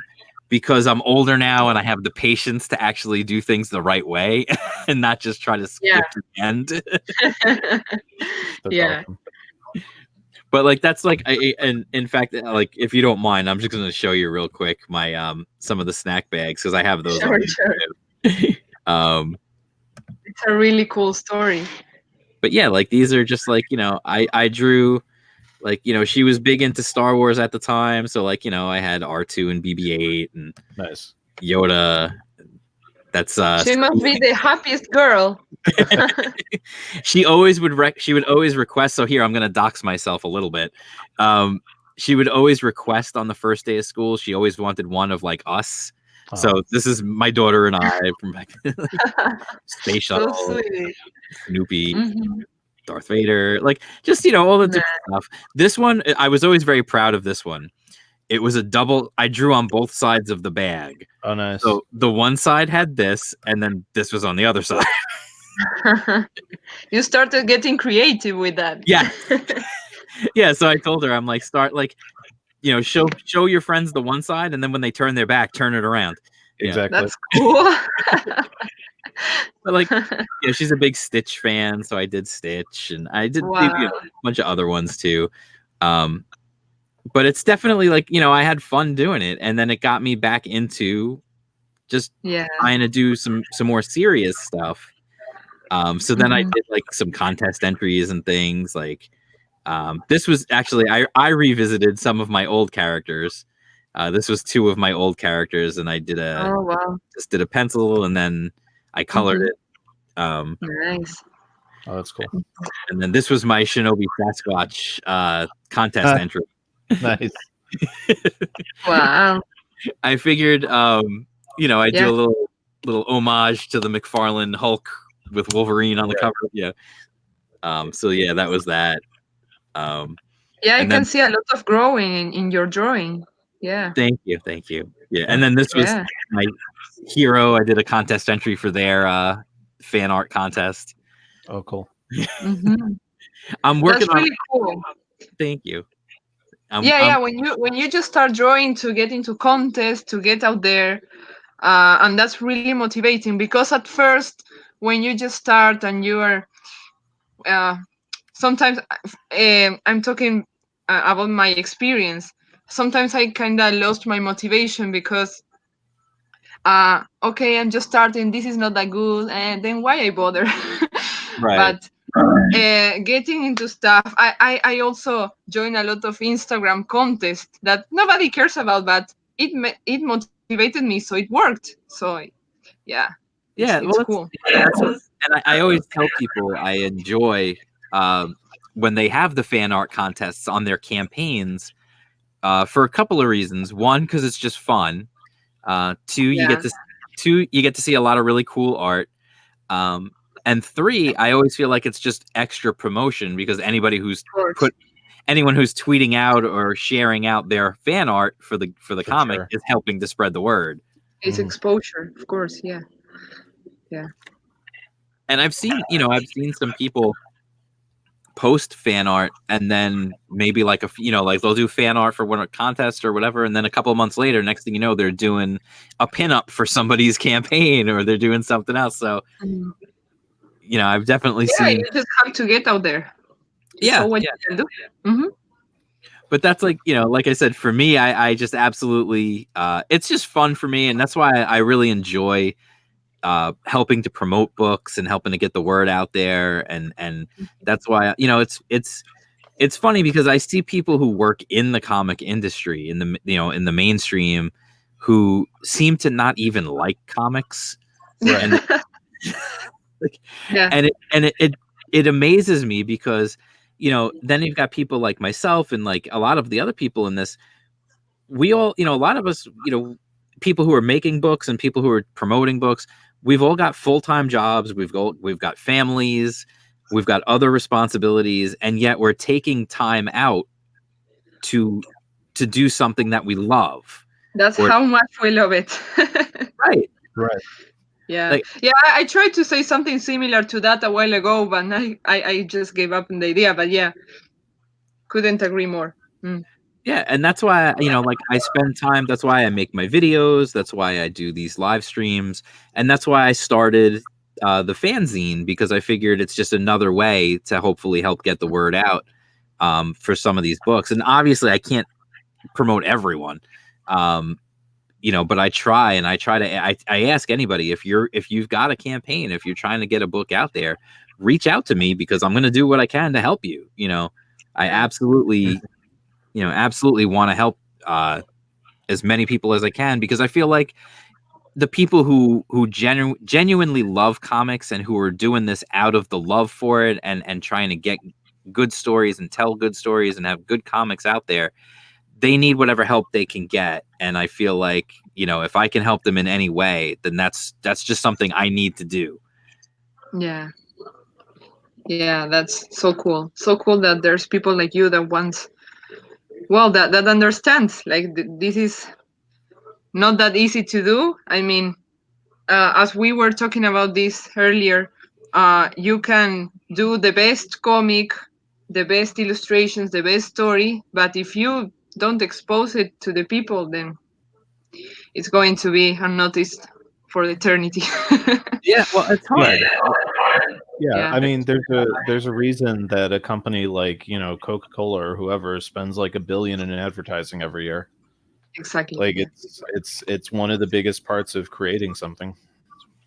Yeah, absolutely. And the funny thing is something like that, and that's a great example, because who doesn't know what Coke is? Everybody knows what Coca-Cola is. Everybody sees it all the time. It's you almost think like, do they really even need to advertise? But clearly they do, because they spend so much on doing it. Right. Yeah, they want you to remind to remind you all the time. Don't forget, we're here. Yeah. Well, and that's why I think it's funny when I see comics creators who work for Marvel or DC or whatever, and you see them sometimes, they very rarely even talk about the books they're putting out, and then a lot of times when they do, they'll tweet like a little something like, "Hey, I made something." Right. So this happened. Like, oh, I hate that I got stuff. paid for doing this. Yeah, it's terrible. Like, if you can't, I say it all the time, and I've gone on rants about this before. If you aren't excited by your project, then why would I be excited about it? Yeah. Right. Why am I going to head out and spend like $4 to $8 on it? Yeah, exactly. Like, there's just no reason. If you can't be, and that's why I love like the guys at Alterna. I have yet to have any interactions with any of those guys that's been negative, number one. And number two, those guys are always out there promoting when a new issue's coming out. They're telling you about it. They're talking about it. They're going to conventions and they're hyping their own books. They're working on, like, I have conversations with them. Anytime I post a review for any Alterna book, the guys, whoever it might be, the writer, the artist, whoever, I have these guys commenting on my videos. They're retweeting the reviews. They're thanking me for reviewing the book. It's just, that's the way it should be. Yes. Of course. I completely agree, and I think that's why Alterna and a lot of people in the Comicsgate scene and the indie scene are getting such like borderline crazy pushback from people in the mainstream industry. It's because we're showing how it should be done, and they're not trying to hear that because it's just putting a spotlight on how poorly they're acting. Right.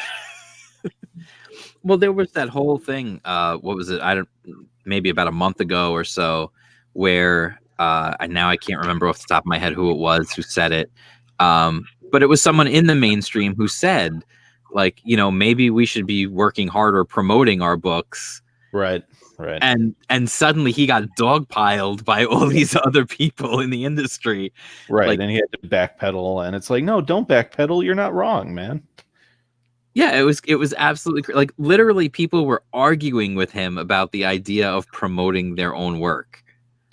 Right. And like a month or two before that, you had mags being like, why do I have to promote my work? Can you imagine any other industry where you're asked to promote something? And it's like, yeah, every industry. Right.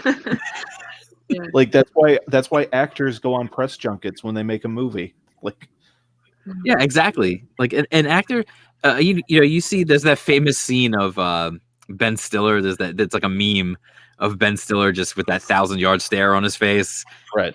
He's at that, but that's because when they do those press junkets, they are literally in a hotel, and hundreds of reporters come into them, like for a few minutes at a time.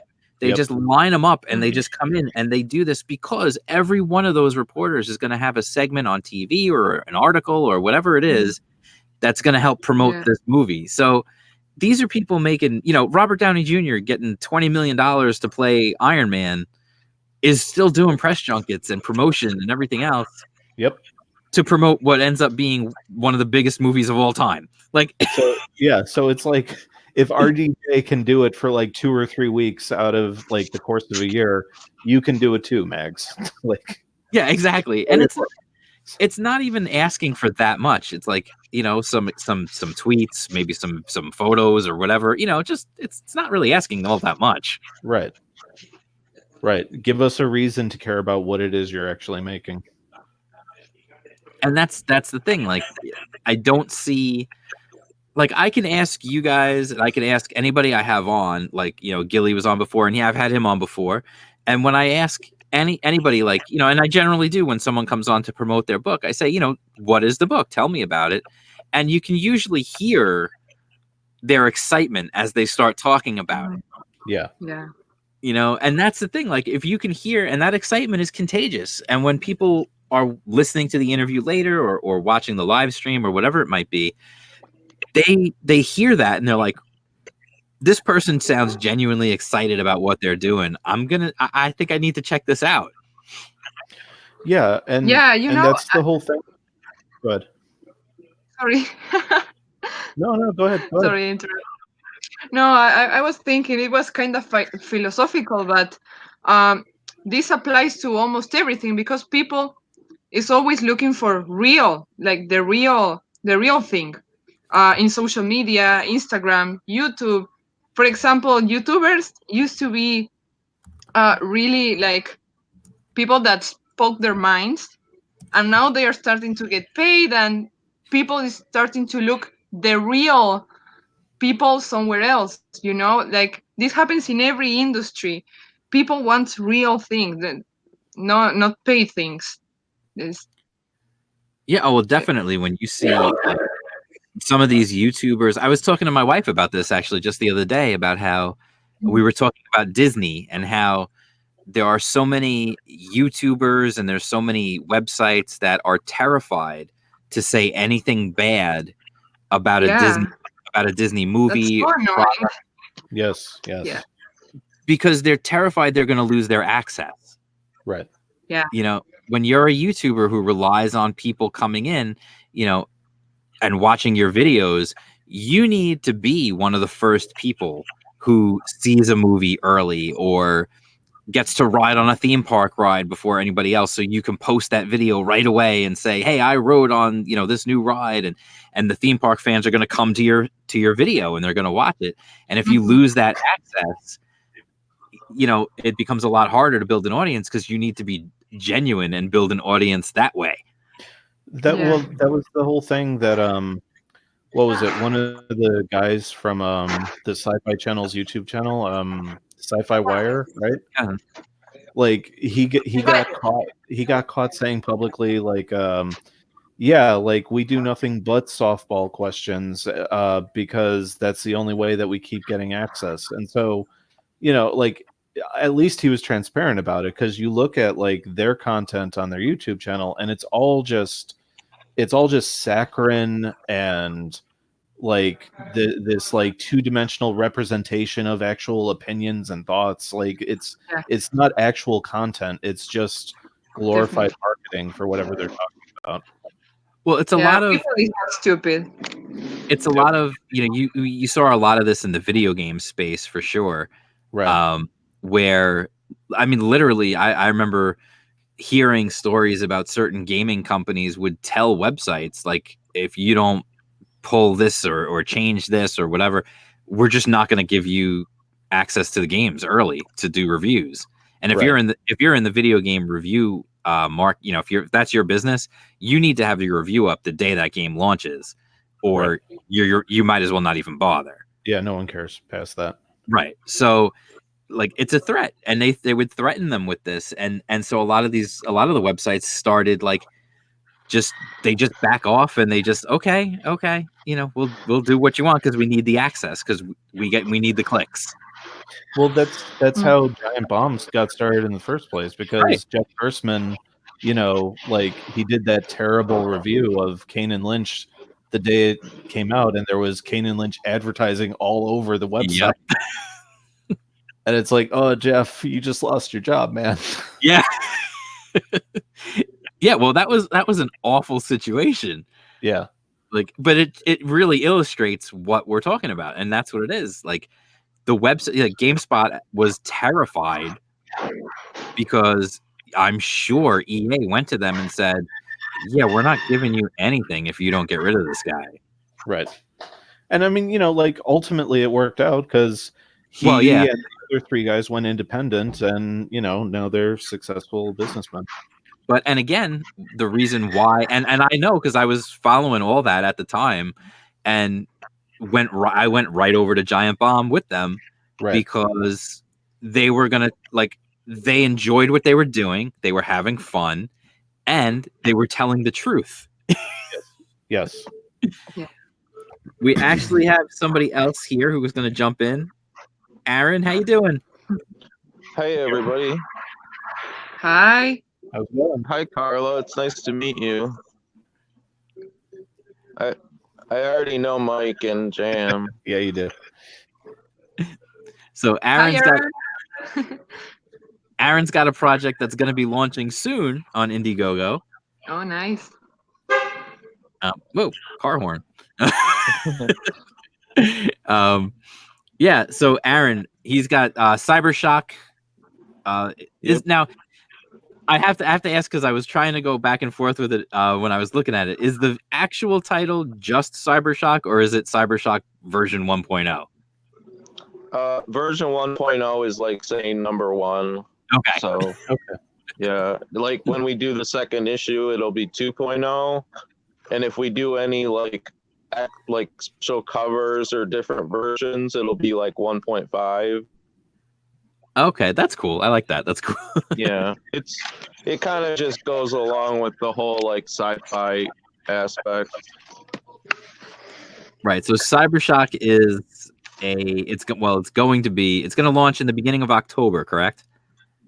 Yeah, it's going to launch pretty soon. Like, it's either going to launch at the end. It might launch earlier, but I think like it's either going to launch the end of this coming week, or it's going to launch probably early next week, which I think would be around October 1st. Okay, so that means I have to update the copy of the article, the feature I wrote about Cybershock in the next issue of Indie Comics Underground.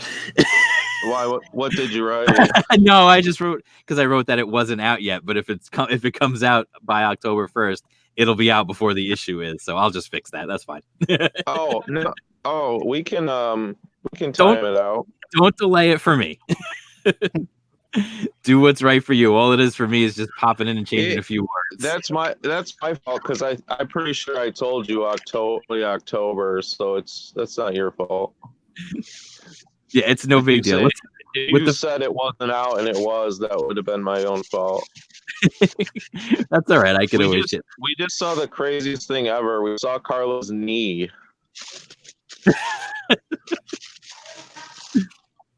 Well, she's the only one on camera right now. So the rest of us are all just icons. Right. So Aaron, Cybershock, tell us what it is. Yeah, so it's a cyberpunk action story with artwork that's like in the style of Metal Gear. And it's about a Black Ops agent that sort of gets fed up with the way her company is behaving. And they're developing this dangerous software, and she doesn't like it because it's mind control stuff. And so she breaks in and steals it. And the story is about her getting chased down by this bounty hunter.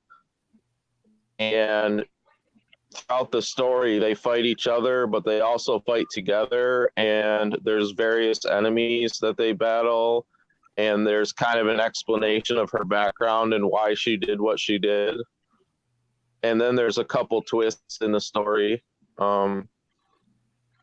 Yeah, so it's basically just most of it is just like all out action and like cool Metal Gear type stuff. It's gonna be full color. Art of Zoo is doing all the drawing and all the coloring. I'm doing all the writing, and we're gonna have a letterer, but it's still yet to be determined who will be lettering. But I have 2 people in mind. So I was just working on the actual campaign page today. Oh, okay. Later on, I'll send you the draft later on. You can check out and see what you think. Oh, sweet, cool. Yeah, I'm showing the pre-launch page right here, so people could sign up. Yeah, please sign up for the newsletter. The newsletter free, so all these newsletters that people do are free, so it doesn't hurt you to sign up for them. And all the time I've signed up for these newsletters, no one has ever spammed my email. So, if you do sign up, even if you think you might not like it and you think maybe you'll change your mind later, it's good to sign up because anyone who's on the mailing list for this will get a discount. They'll get a discounted tier option, like a discounted perk option will show up. That's a secret tier. So it's good to sign up. Yeah, it definitely is. I generally anytime somebody has a campaign that I'm interested in and hasn't come out, like it's about to launch, and they've got the pre-launch campaign page with the sign up, I always sign up for a couple of reasons. One, because a lot of times people will offer like exclusive perks, but also a lot of times it just helps to remind you because you do forget there's a lot of campaigns out there. Yeah. So I'm gonna have 2 exclusive secret perks. Well, they're not exclusive, but they're discounts. And one is for digital and one is for physical. So either way you go, you'll get a chance, like you'll have an opportunity to purchase at a lower price if you want. So it's worth it to sign up. Yeah, absolutely. And like you said, I've signed up for a ton of pre-launch mailing lists, and I have yet to have anybody spam me with anything. Yeah, no one's ever spammed me either. And I have let's see, I think I'm just over 40 on signups. Okay. That's good. So yeah, I don't know how. I heard that it only translates to 5 or 10% according to Indiegogo About in actual sales, but I think comic books might be higher. Yeah, that because the comic community tends to want to purchase, and the price points are usually low enough. Sure. Yeah, well, I know. I mean, Mike, you've run a couple of campaigns. So what do you? I mean, has the mailing list been a good thing for you to do the pre-launch page? Like, has that worked? Yeah, the pre-launch did help. We offered a bookmark again designed by Sim. So far, before we launched, we had about 96 people, I think, that signed up, and I think out of that, 20 or 30 have bought the book so far. Okay, so about a third, about or a third, quarter. Yeah. Well, and as we said before, I'm sure some of those people are the people who just want to be dramatic and back at the end. Yeah, again, why are you doing this to me, people? And now, Aaron, as far as Cyberpunk goes with the art, you said it's Metal Gear inspired. It's funny, I actually brought up Metal Gear earlier tonight. I was talking about my fascination with maps. And I said how I brought the original NES Metal Gear map with me to school because I'm old. And yeah. so I was little, and that game would be like on the inside covers or back covers or whatever of Marvel Comics. Mm-hmm. And I always wanted that game. And I had NES, but like I never, I didn't have a lot of money, and I never saw the game in the store. But I would see that game, and it would be like, you can walk around and you can find a gun and you can find a backpack or whatever. And I always wanted that game. And then when I got to be, I don't know, I think I was like 19 or something like that, Metal Gear Solid came out. Right. And I bought it for PlayStation. Yeah. Yeah, no, it's funny actually. I went again, I'm old. So I went to I bought Metal Gear probably just based on the box art, like cuz I used to do that back then. Like a lot of kids, I would go to Toys R Us and flip over the little things and look at the back of the box and look at the front of the box and then pull the little tag and go to the magical door, to get the game after you paid for it. But I remember it was funny because I loved that first game so much, and I played the hell out of it. Like I said, I literally brought the map with me to school so I could plan where I was going to go and where I thought things would be and stuff. And I remember my friend and I went to the Nintendo World Championships in New York City in, what was that, 93, I guess it was. And they had, first of all, it was like the coolest thing ever. I was so excited when we went. They had hundreds of NES like stations set up all over the Javits Center. And they had games that weren't out yet. They had games that weren't going to be out for like months and months and months. And one of the games they had was Snake's Revenge, which was, of course, the sequel to Metal Gear on the NES. And I remember being like, I saw it and I like ran to the setup and I was like, I need to play this. Was the second one as good? No. No, it wasn't.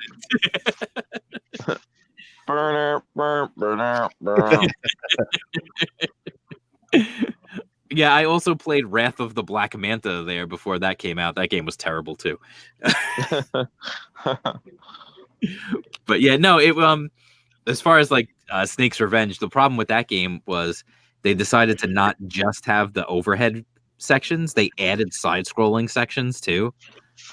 And yeah, that was just the bad idea.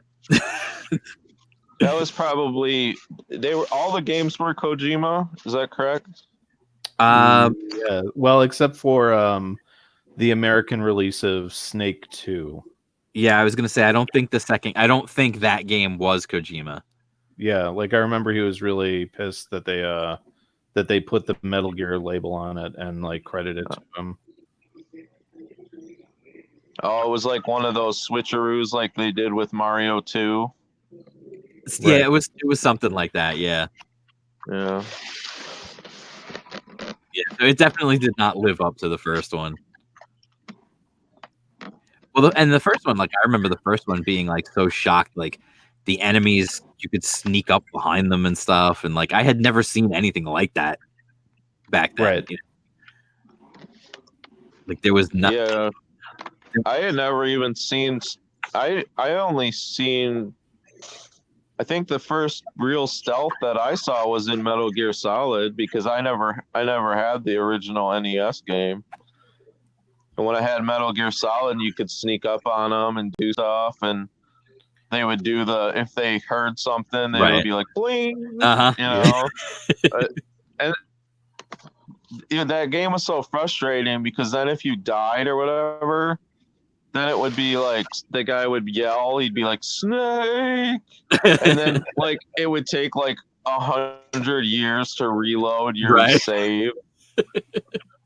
Well, that's okay. So, like, anytime one of those bastards caught you, like you'd be like, oh no, it's gonna take me like 10 minutes to get back to the game. Oh, here you go. I got just so you can understand where this comes from. That's actually better than the original game. Because in the original game, you have to start. You had there was passwords. The passwords for that game. I remember passwords. Yeah. The passwords for the original Metal Gear on the NES were like half a page long. Yes, they were. like I remember writing down those passwords, and it was insane how long they were. And when you had to put one back in, it was like, son of a... Like, I literally, I remember having like these giant, like, literally, it was like literally half a page for one password. Yeah, and that's crazy. The only thing I could think of why it was like that is because there was so many variables in that game. Because you know, there's so many different... Because in Mike Tyson's Punch-Out, it was annoying because you had to do passwords in that too. Yep. But it wasn't nearly as long. It was like just one line or whatever. Right. Yeah, 0-0. It just got you to the next boxer. Yeah. You know? Or you could just go straight to Mike. Yeah. I never actually legitimately got to Mike. I was so trash at that game. I loved it though. I could get to Tyson, but I never beat him. No, wasn't he like a one punch KO kind of a fighter? He could be if you weren't careful. Yeah. Yeah. The first, what is it like? The first 30 seconds of the first round, any punch he hits you with, you're gonna go down. Yep. Yeah. But like, yeah, I remember. I actually, it's funny because I can tell you how many times I tried to beat him because I still remember the code. 007-373-5963. That's sad. That's funny. But that's like, oh, so with your book, with the art style, talking about the Metal Gear style. If you look, I was talking earlier about game manuals and stuff like that, video game instruction manuals. And if you look at the Metal Gear Solid manuals and that kind of stuff, it's very much this style of art. Like the black and white art looks like this. Yeah, that's because the artist Art of Zoo is obsessed with Metal Gear, and he draws Metal Gear constantly, and he does commissions and stuff like that. He was like a commission artist that I found on DeviantArt, and I had him draw a cover for a different project.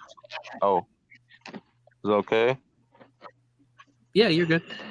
Okay.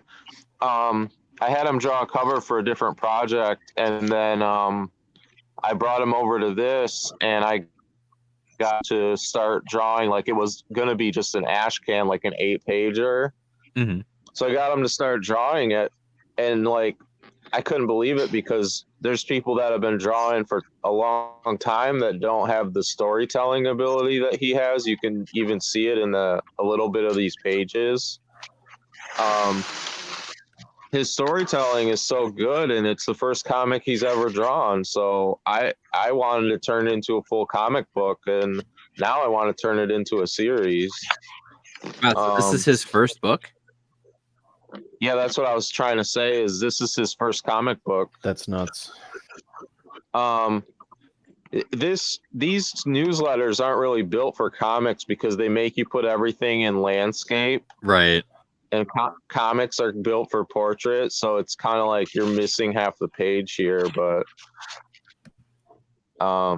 yeah, his art is really cool, and I always loved Metal Gear. So when I saw his art, I really liked it.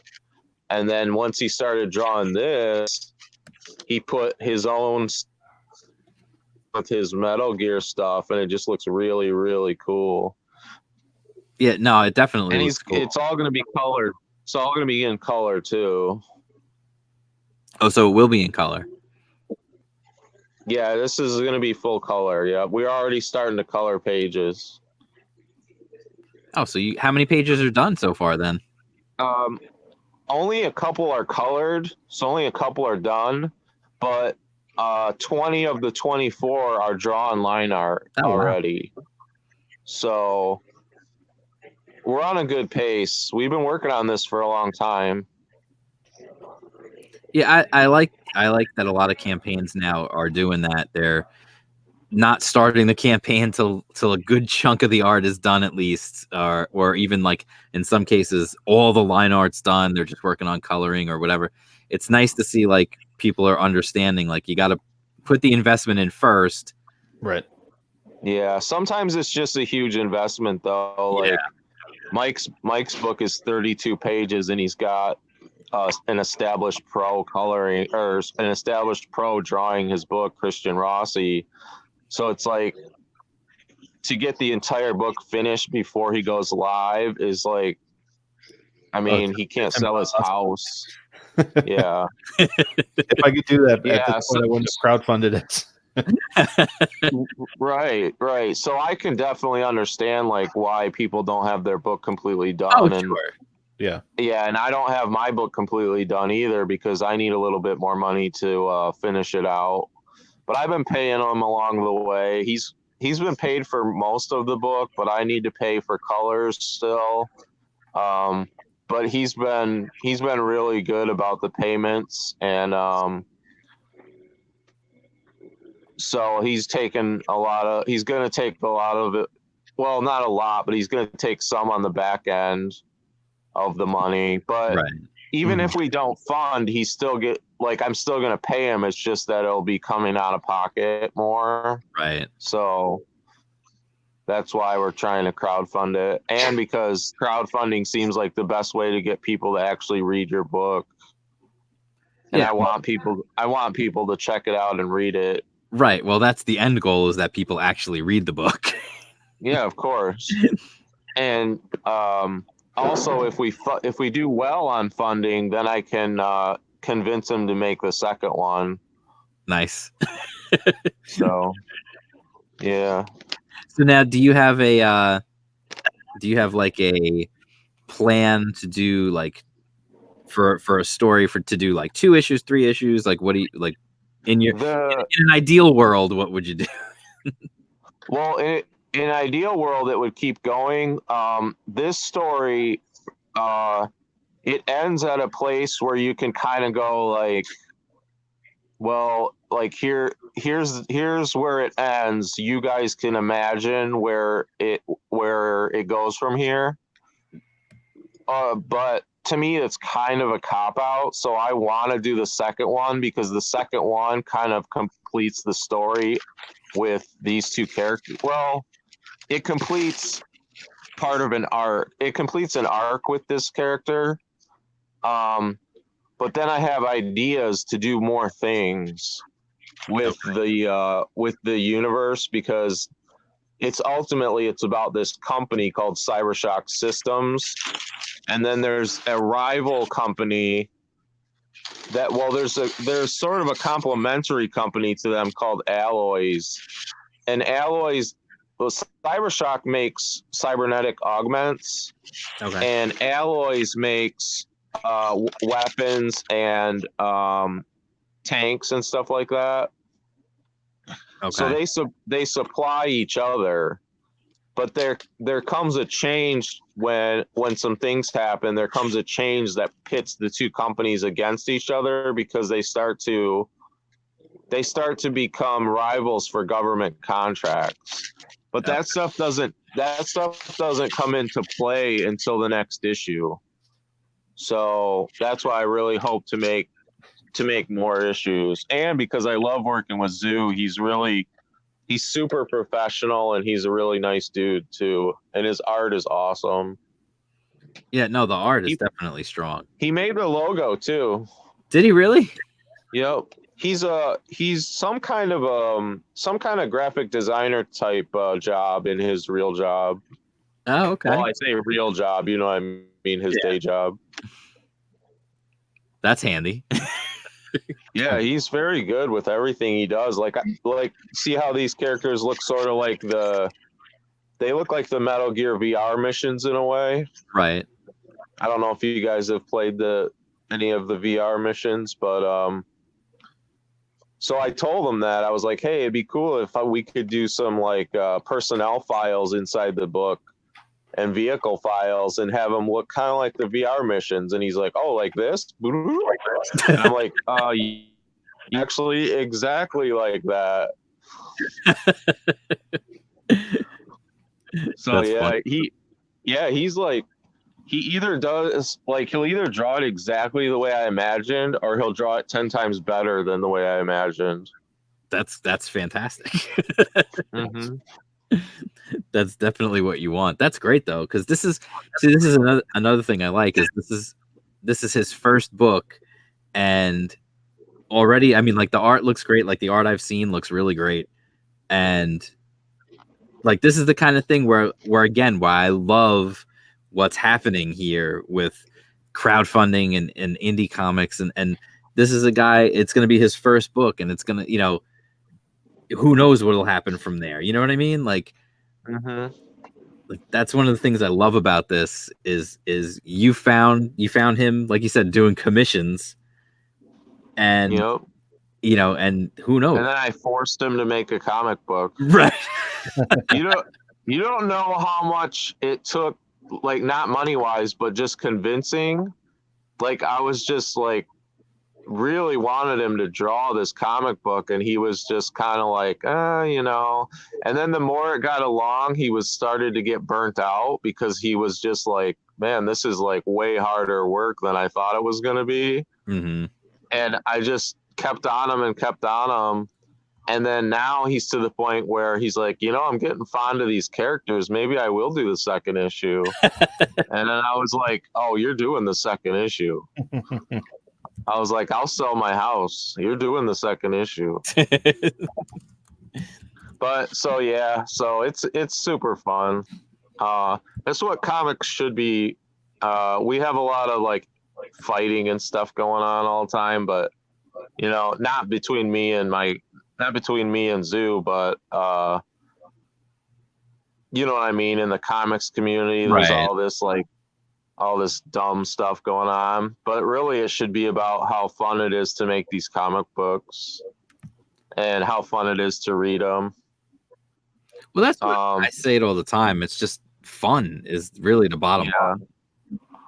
I love Mike's book, The Gods Fear Me. I don't know where he's at now on the crowdfund meter, but Christian Rossi, as soon as I saw the first image of it and I saw Christian Rossi's art, I was like, oh, damn it. Because like I wanted Christian to do, well, actually me and Christian started a project, and then I like kind of ran out of money for it. So I was like, I have to put this on hold. And then I see this thing, The Gods Fear Me, and it's got this one-armed android chick, and Christian Rossi drew it, and it's like, oh, Mike Murphy like stole Christian Rossi. Great.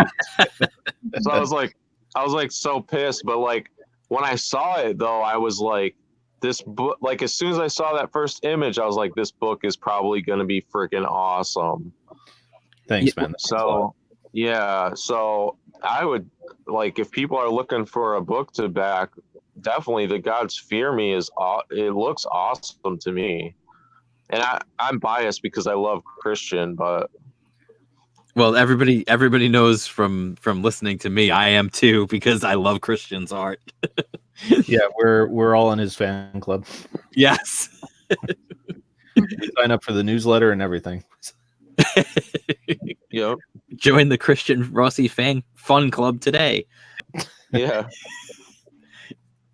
And then I'm sorry that I just saw you were live, so I decided to just take advantage of you. But Carla's book is The Grim Reaper? Yes. Yeah. You already talked about it, I bet, huh? We Yeah. did. My husband is a writer, and he's working right now. I am the illustrator. Yeah, we talked about it when we just started the streaming. And yeah, we are trying to find some more backers because we have 20 something days. But yeah, we have still a way to go, a long way to go. But well, we don't give up. What is your We're learning. what is your overall goal? What's your goal? What number? It's $1,000. Oh, okay. That's my goal is going to be. Yeah. So so you're live then already. Yeah, here's the campaign for Grim Reaper right here. Okay. Carla drew the artwork? Sorry? Carla, you drew the artwork? She's Yeah. the colorist. Yeah. Yeah, they have a team working where they actually have 2 artists working on the book. Yeah. On the book, Right. and Carla's Yeah, one of we have Santiago Gutierrez. He's for the sketches, for all the movement, the action. He is the guy to take credit for that. And some polishing, the coloring, editing, lettering, all. That's really cool. Yeah, thank you so much. We're trying to get this What comic country there. are you? Well, this What is a crazy country are story. you from, Carla? It's a crazy story. I am from Uruguay. I don't know if you have heard about Uruguay sometime in your lives, Yeah, but yeah. we're a very small country. And well, my husband is he's half Colombian, so we always speak Spanish. I speak English, but you know that it gets a little rusty when you don't practice much. So I'm a little Right. nervous of speaking like in YouTube in English, but I'm trying. I'm trying. You're doing very well. Yeah, you've done a great job tonight, Carla. Thank you. Yeah, this book looks very nice. I like this artwork. Thank you so much. I think Yeah. I think I checked it out once, but I don't know a whole lot about it, but I'm pretty sure I did check it out when it went live. Now that I see That's it. nice. All right. Yeah, the thing is, this is our first campaign ever. We never did this before, so we are like experimenting, asking for advice to almost every author we get to talk to. Well, like the thing they say is that, for example, we don't have the highest goal ever. It's $1,000. That if you compare to other campaigns that are like 10,000, 20,000, like it's not that much. But the thing is to get it out there. People don't know you, and there is a trust issue where people don't know you, so they have to trust you with your money, with their money. So I can understand, because I wouldn't give my money to just any comic. But we try to break that barrier, and try to not to be that any comic, and try to updates of to communicate with people, We try to be as transparent as we can. But well, to be our first campaign, well, we'll just take all the learning we can have, and well, if it gets funded, that will be amazing. But well, we'll see how it's going to turn out. Yeah, We just hope. That's one of the things is with crowdfunding is it's how popular you are and how much people push the book for you or with you, and how much you push it. Because some people have books that are like, they look amazing and they're better than books that make like tons of money, but they don't get funded because of different reasons than just what the actual comic book is. Yeah. A big because your book, just looking at this, your book looks good enough to get funded for sure. Oh, thank you so much. But well, I don't know if that's gonna happen. No, we don't know. It's definitely, I mean, a big part of all the campaigns is obviously just that first impression is always huge. The artwork, obviously, and that's just comic books in general. Obviously, the artwork is going to be, you know, that's the first impression that people get. But like you said, if you're not promoting it, no one's going to even get that first impression. Right. Yeah, you know that we actually are really surprised because we like made a Twitter account from scratch, Instagram account from scratch, everything from scratch, and we just like started getting into adding people, creators, comic fans, and we actually got a lot of support. You know, they shared, they they made noise, but well, that actually. Well, we had some backers, yeah, and we appreciate that so much. We're so happy that we have at least some backers.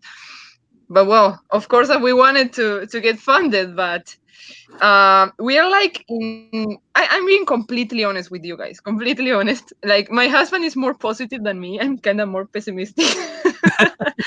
But I know that's a mistake, but we were advised to do streamings a lot, so we contact Jam Creates and also to share a lot on social media, and that's what we're doing. But we don't know what else to do, you know, to spread the word. Is this your first live stream? Yes. I think it shows. Yeah, I'll talk to some people that I know that do streams and try to get you on there. That would be amazing. Thank you so much. Yeah, we need that. I don't know. Mike probably doesn't have time because he's famous, but he knows a lot of people too. All right. Well, yeah, that would be amazing, guys. Amazing. We need all the help we can get. So thank you so much. Everything is appreciated. Like, yeah, you have the right. You guys have the right attitude. Go ahead, man. Oh, I'm sorry I interrupted you. I tend to do that all the times. It's okay, Aaron. If you guys haven't already, just follow me on Twitter, and I'll see what I can do. Both you and your husband. Sure. What's your Twitter? Chibi_Mike.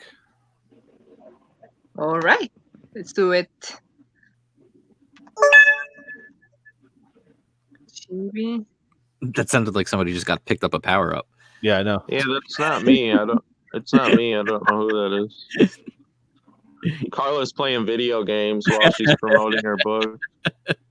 Notice, like she was showing her face. She was showing her face before, and now she's playing video games.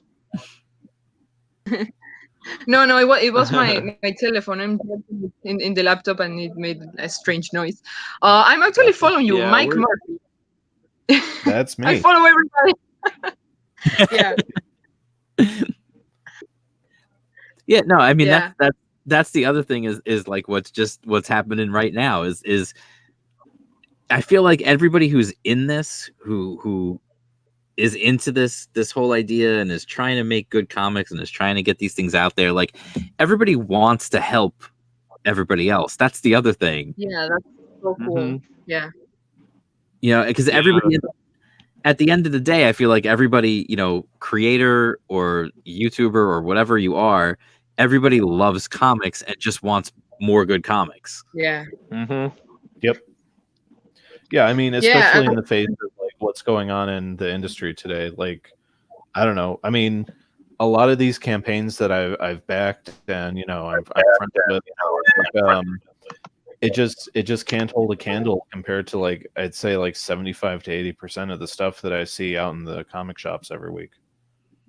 Yeah, oh no, definitely. Like I look at some of the books that I've backed and that I've gotten, and they're just head and shoulders above the stuff that you're seeing on the shelves. And whether it's the art, the writing, both, which a lot of times it is both, they're just so much better. And again, like we were talking about before, you can just tell that this was something that was made by someone who cared.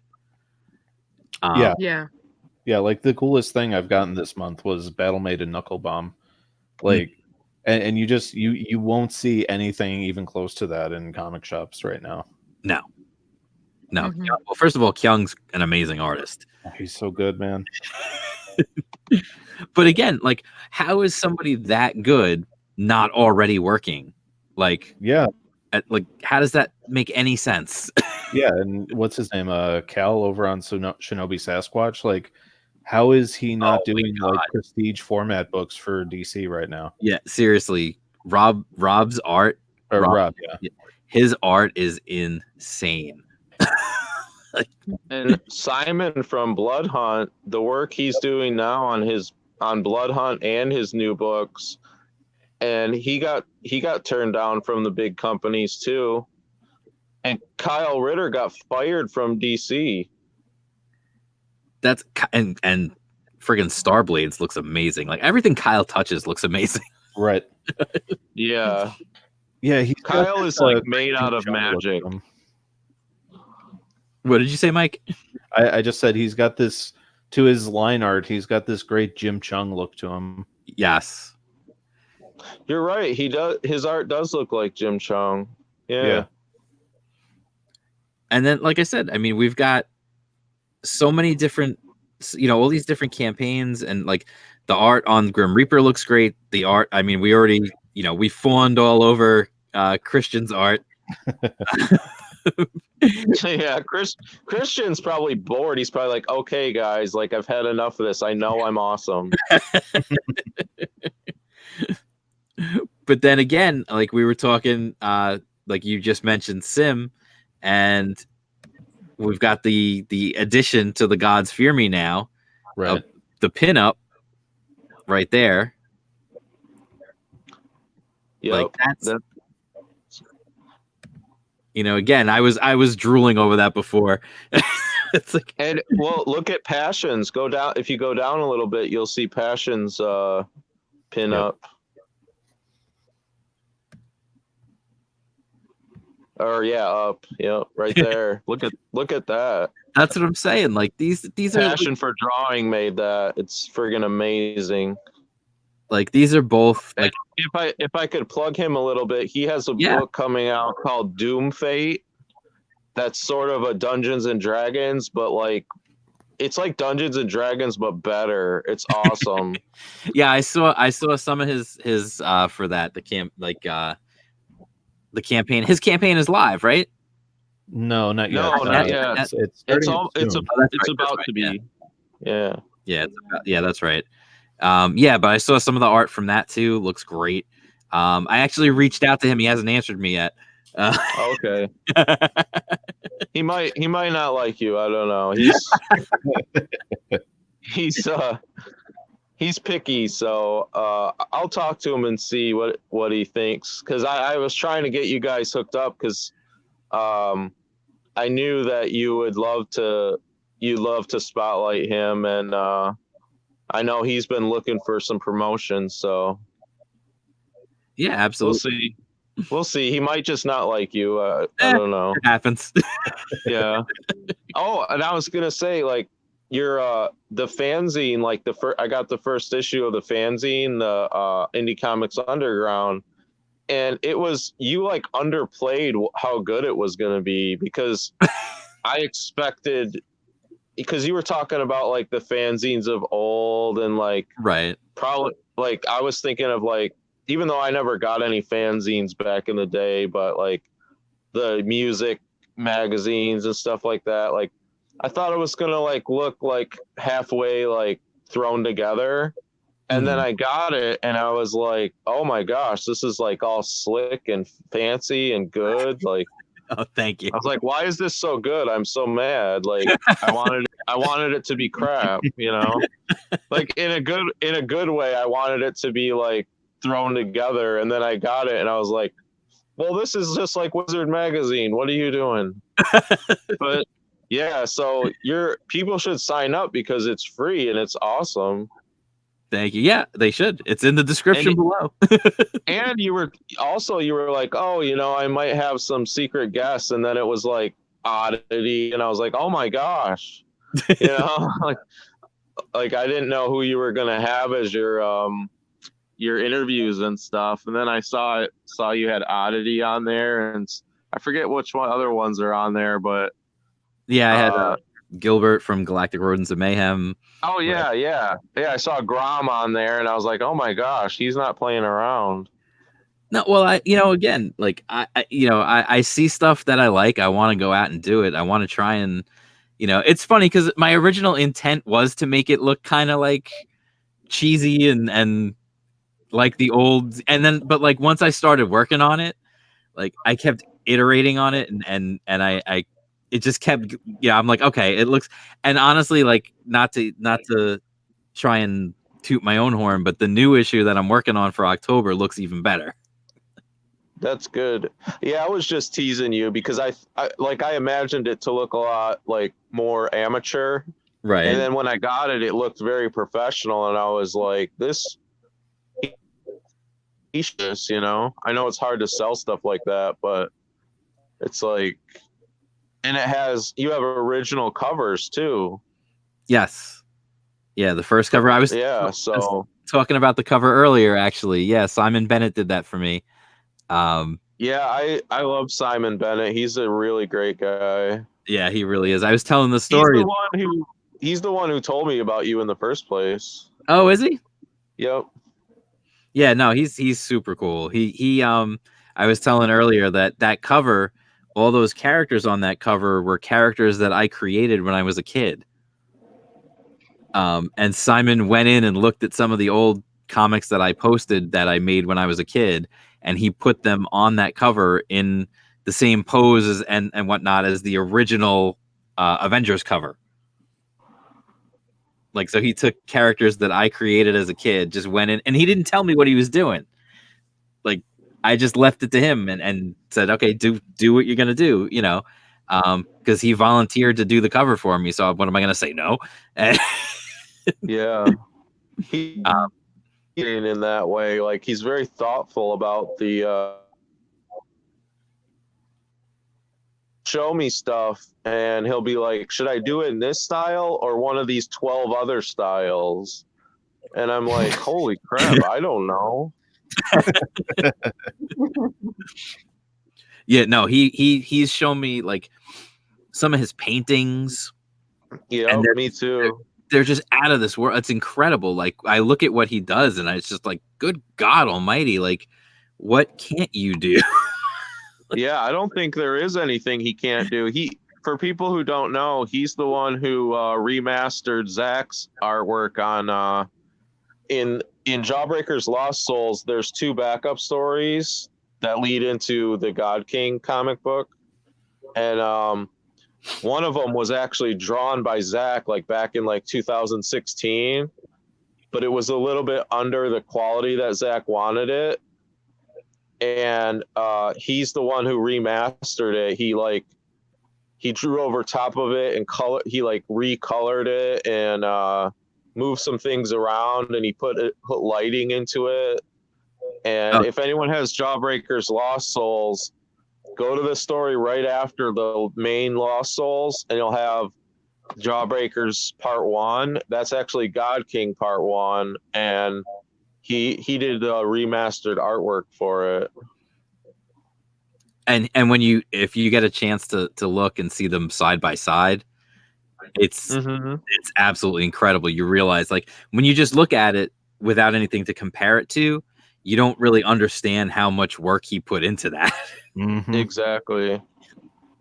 But when you see it side by side, you realize, like, holy, it's like a completely new book. Like, there's things he just there's stuff in there that he just redrew, basically. Yeah, I loved seeing that in the first issue too. His Devil Dog pinup.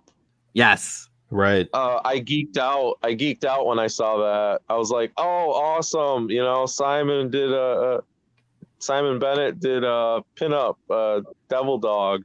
Devil Dog is my favorite character on Jawbreakers, so I was really excited. Yeah, when he sent me that, I was like, "Yeah, this is going in too." Right. Like, without a doubt. Like, no, he's such a good guy, and he really, like, he really, like, he was going through some stuff recently, and yeah, if anyone's looking for commissions, I'm pretty sure he's open for commissions. He's going through some rough stuff right now, family wise, you know, just with health, his own health and his family's health. Yeah, he's at Final Fight Guy on Twitter. And he's such a great dude. He's so talented. Absolutely. I sent him, anytime I see anything where someone posts something about looking for paid work for someone, you know, for a colorist or an artist or whatever, I send him everything. Whether and then, like, sometimes he'll get back to me like, "Yeah, I saw it." Like, that's the thing too, is he's capable of anything as far as art goes. So, like, if someone just needs inks, like, he'll do, like, if you're a penciler and you just don't want to do your own inks, or you can't, he can ink, he can draw in lots of different, he's like Kelsey Shannon, where he can draw in almost any style. Right. He can fix artwork. He can ghost draw for people. Like, if someone loses their artist, but they got like half their book done, he could draw the other half of the book and make it look like it's the other artist. Yeah, no, he definitely. He's absolutely amazing as like, and so talented, and just really such a nice guy, like, such a nice person. Like, he just, I really want to see him, you know, succeed and do more. You know, he's probably going to do the December cover. Good. For Comics Underground. He had asked me if he could kind of just be penciled in for the December cover, and I said, "Yeah, of course." Did you already? I think I know who it is, but did you already announce the October cover? Yeah, it's going to be Peter Gilmore. Yeah. Oh, that's awesome. Yeah, Peter's a great guy. Yeah, Peter's cover for doing the cover for issue 2. So far, I don't have an artist for issue 3. We'll figure that out. At some point, I might go ahead and just indulge myself and do a cover myself. Yeah. I mean, hell, it's free. You can do whatever you want, right? Right. If anyone complains, you're like, "Listen, bro, it's free." Exactly. Want your money back? Here it is. I'll PayPal you $0. But yeah, I mean, it's funny because I'm glad that I'm glad to hear, you know, a lot of people responded really well to the first issue, so I'm happy about that. You know, again, I'm not making any money on it. I'm just doing it because I want to. And you're making karma. You're building karma. Exactly.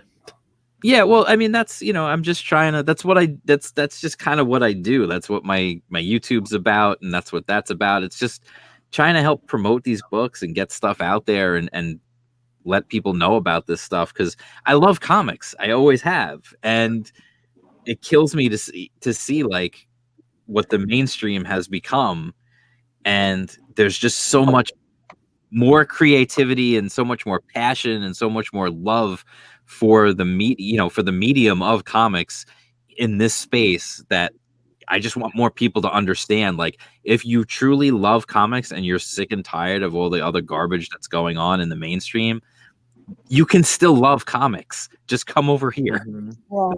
Yeah. Yeah, like and I might have even talked about this like last time I was on with you, man. But if anyone's at all interested in like the history of the industry, both like the American comic industry and over in Europe, there's a great documentary called Future Shock about the formation of 2000 AD. Mm-hmm.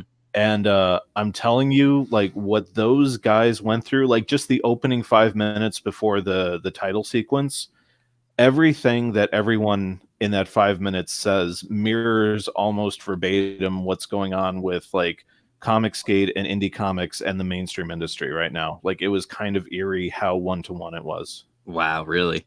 Yeah. Like, you can check it out, like, if you've got Prime. It's on there. Yeah. Yeah. Yeah, I definitely. What is it called? Future Shock? Yeah. Just again, like, if you don't have the time to invest in like a 2-hour thing, the first 5 minutes, like one-to-one, like people being disinterested in the content that they're making in the mainstream, like these young upstarts getting pushback from the mainstream, like it was just one-to-one. That's incredible. Yeah, I definitely have to check that out. Like, and I don't know, has anybody seen the Image documentary? Oh yeah. Like, I never did sit down and watch it. Yeah, like there, I can't remember the comedian, but some comedian made the joke that once you hit 40, you become obsessed with World War II. And like, I'm not going that route. My obsession is the history of the comic industry. Like, any documentary I can find on comics, I'm all over. Yeah, I remember, like watching some like years ago, like they did a whole series on, I don't know if it was Smithsonian or history. They had a whole series where they were like going like almost not quite decade by decade, but almost Right. through like the whole history of the comics, of the mainstream comic book industry. And that was pretty good. I remember that being pretty good. That was like, God, that's got to be like 15 years ago or something like that at this point. Yeah, like my other two favorites are this out of print Will Eisner documentary. I think it's called like The Life of a Cartoonist or something. Mm-hmm. And the documentary on Jodorowsky's Dune, like, because that ties back into the American comic scene and the formation of heavy metal and metal hurlant, like, because again, everything that he did with that movie ended up becoming the inkle and everything that we know of as, heavy metal. Right. That's cool. Yeah, definitely.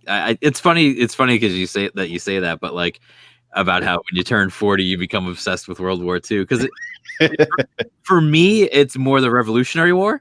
Sure. Okay. All right. That's your flavor. Yeah. That's been my thing. Especially, yeah, it's funny because as I've gotten, like, I've always, even as a kid, I had a thing for the Revolutionary War. Mm-hmm. I remember, like, I used to take books out from the library, and one of my favorite choose your own adventure books was Spy for George Washington. Okay. But then, like, of course, like the intervening years, I was all about the Ninja Turtles and stuff. And, and but now, like, as I've gotten older, I've gotten back into, and I think part of it is just seeing so many people in current day, without getting political or anything, but just seeing so much of the nonsense that goes on now, and the way people talk about the forefathers, our founding fathers and all that, and just like people want to rip on them for things that you can't compare what they were doing in the 1700s to what's happening now in terms of the quote unquote morality of the day or any of that stuff. Yeah, the equivalency I always use is it's like complaining that like the way food prepared in olden times isn't up to code. It's like, well, no, it was different, man. Like, Yeah, no, that's a good way to put it. Yeah, but like, so I definitely like I've become just more and more, I just reading books and watching documentaries and I really enjoyed Turn, Washington Spies, that was on AMC. Yeah, I wanted to check that out. I never got to it though. It was good. It was good. I mean, they took some liberties with the real history. Yeah. Of course, because they have to make it dramatic naturally. Right. They took a few liberties, but honestly, like I didn't even mind that so much because it just led me to read about the real history anyway. But it's interesting because it's all about the spy network that Washington had operating in on Long Island and in New York during the Revolutionary War when they were out of New York because the British had basically were holding New York at the time. And it's just interesting, and it was interesting for me being from New York and being from Long Island, seeing areas that I know being mentioned and being like, wow, I had no idea like so much of this history was in my own backyard. Sure. Like, so that's definitely, for me, that's kind of been my thing. Instead of World War II, it's been more the Revolutionary War. There you go. And I am 44, so it makes sense. That all tracks. Yeah, I'm almost there. I'm 38, so. Okay. It's funny too. Yeah, I'm 41. Carla, we won't ask you how old you are because it's not polite. I laugh though because I forgot what I was gonna say now.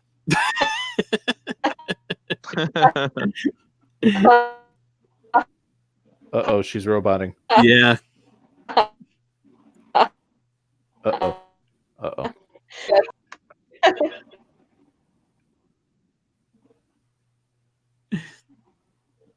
Okay. No, I completely forgot what I was going to say now. I was going to say something about the age thing. Oh, that's what I was going to say. I find it funny too with a lot of the people in Comicsgate and a lot of people doing these crowd funds and all that kind of stuff. Mm-hmm. A lot of them are, they're family people. They're married. They have kids.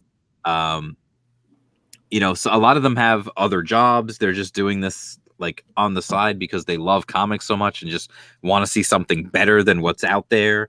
Right.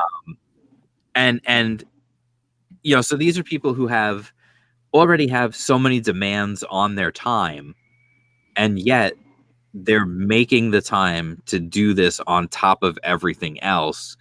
Whereas you've got people working in the industry, some of whom are in their 20s or in their 30s, and they're not married and they have no kids. Or in their 40s. Or in their 40s, yeah. Oh, we lost her. And again, they can't be bothered to promote. Like, you're literally getting paid to make a comic. Right. And you can't be bothered to really, like, put your heart into it and to promote the book. But people who are working a full-time job, taking care of kids, and doing this on top of it can find the time to come on live streams and get out there and promote on social media and everything else. Like, how does that make any sense? Yeah, I don't get it, man. Like, if my only job was to write a 22-page script every month, or even 2 22-page scripts every month, like, I'd be shouting from the rooftops, like, oh my God, the next issue of whatever, like Adam Strange that I wrote is coming out. Like, you wouldn't be able to get me to shut up. Right. Like, it makes no sense. Like, why wouldn't you be promoting? And I don't think there's anything that prevents them from going on live streams and stuff, but they never do. No, they never. Well, I mean, I'm sure they're not prevented, but I'm sure they have some PR rep from the company being like, hey, if you're going to do that, basically don't say or do anything. Yeah.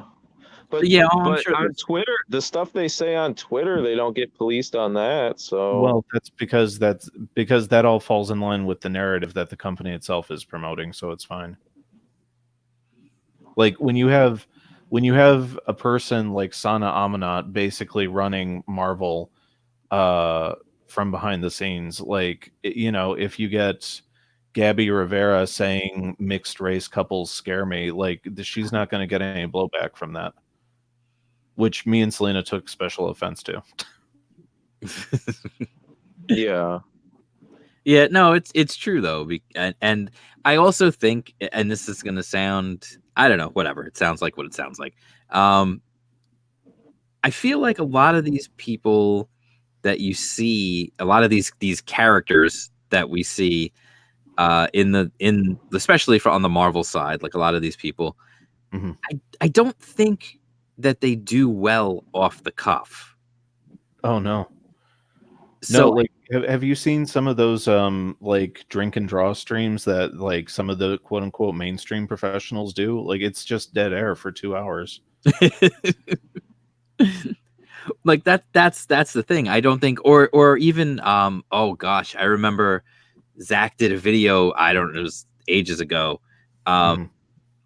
where he was showing it was, I think it might have been Gabby Rivera actually, was interacting with like a little kid, I think I know what you're talking about. Yeah. and it was the most horrific thing. It was just awful.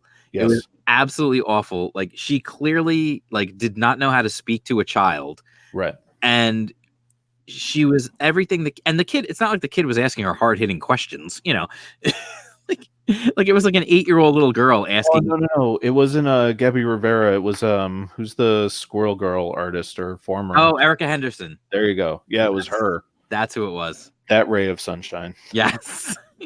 And like this little girl, like this, it's like a little 8-year-old girl asking her questions, and she like had no idea how to answer them like a human being. Right. Like it made no sense. And you could just tell like all the optimism from the little girl was just slowly draining. Oh yeah, definitely. You're like, oh, I'm sorry, kid. Like, come talk to Selena. She'll cheer you up. Like, She's like, oh, I love by the time they leave. in mid sentence, They got him.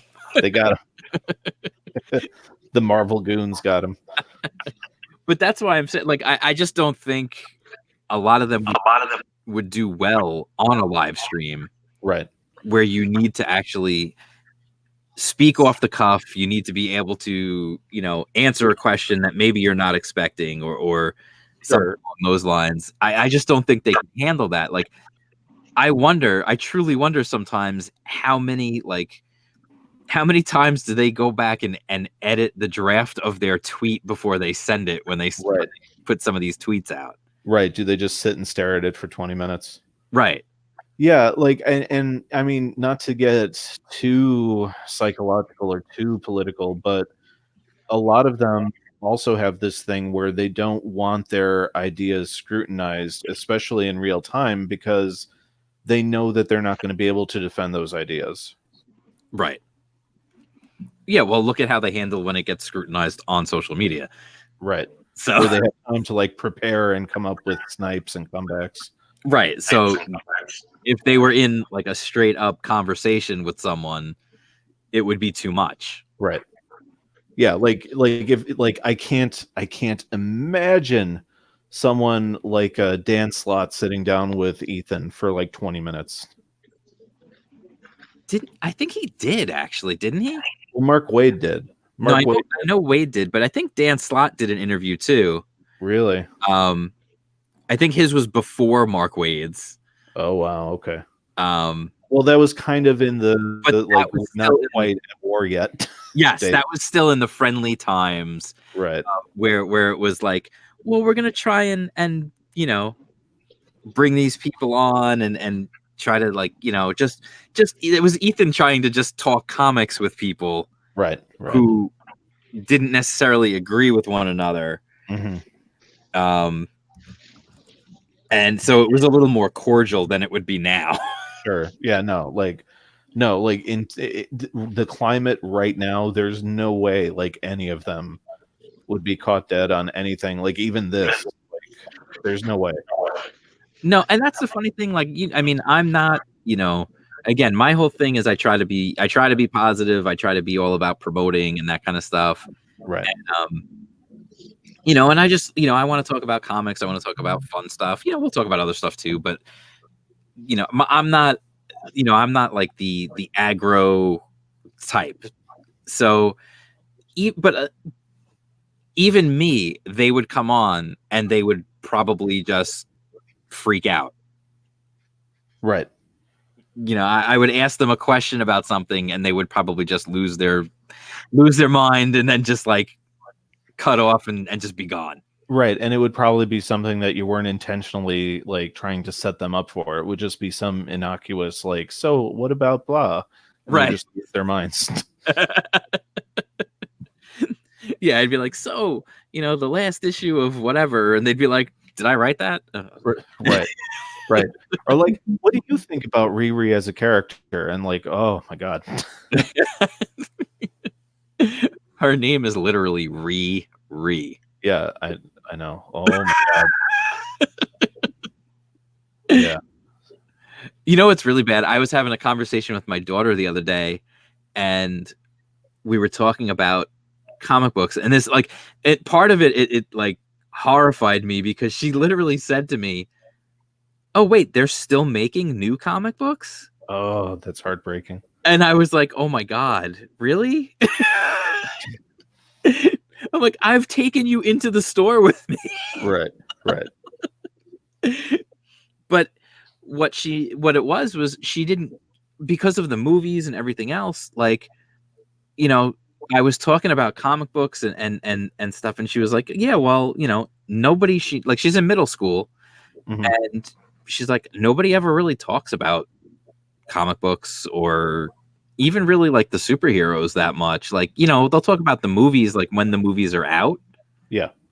But like, she's like, nobody like wears the shirts or any of that stuff. Like, and I'm like, that's crazy. Like, this is exactly who should be 100% into it.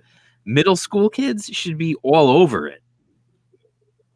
Yeah, you would think so, but like I started seeing this divide like 10 years ago when the whole manga boom was still happening. Like it really is this generational thing of like, I think people under the age of like 15 or 16 look at especially like established superheroes from like Marvel and DC. Right. And it's like, oh, well, that's my dad's stuff or that's my grandfather's stuff, Yeah. Yeah. No, that's a good point. And I don't know, other than just putting out cool stuff and hoping that they think that it's cool too. I don't know how to pull them back in. Right. Yeah, because I mean, every time they've attempted to relaunch or something, it always ends up being a disaster. Right. Because you alienate the current fans. And then a lot of times they do these gimmick relaunches anyway, so there's really just no merit to what they're doing.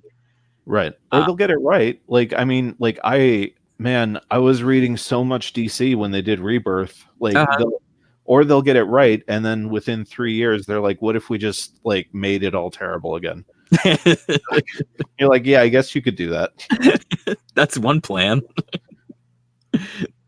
Yeah, no, it's true though. You bring up a good point though. Like, I never really thought about it that way of them looking at these, we're here celebrating, Detective Comics 1000 and all that. Like, right. So what that means is it's old. Right. Like and I felt this way as a kid, but again, I grew up with comics, so I was in it. But even in that context, like as a kid, sure, I would buy random issues of like Batman or Spider-Man or whatever. Right. But like I was always looking for the new comic that I could say was mine, that I could get from issue 1 and just go. Right. And so I just, I try to extrapolate that out to a generational level, and I think they just don't see any of this stuff as belonging to them. Yeah, no, I think you're right, because I was never, same thing when I was growing up, when I was reading comics, I loved Spider-Man. I did. Like that was one that absolutely did. I just jumped in and started reading Spider-Man. But I was never like, I would pick up an occasional Batman or something here and there. Superman, I never was a big Superman guy.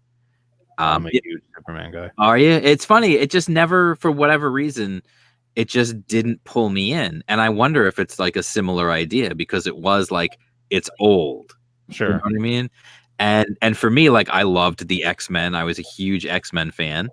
And, you know, granted, some of those characters go back a ways, but it just, in terms of my age range, you know, I was around for the launch of that Jim Lee X-Men #1 with the 5 different covers, you know, that they had the 4 covers and then the one big gatefold cover, you know, and I had every single one of them because, #1, I was a huge Jim Lee fan.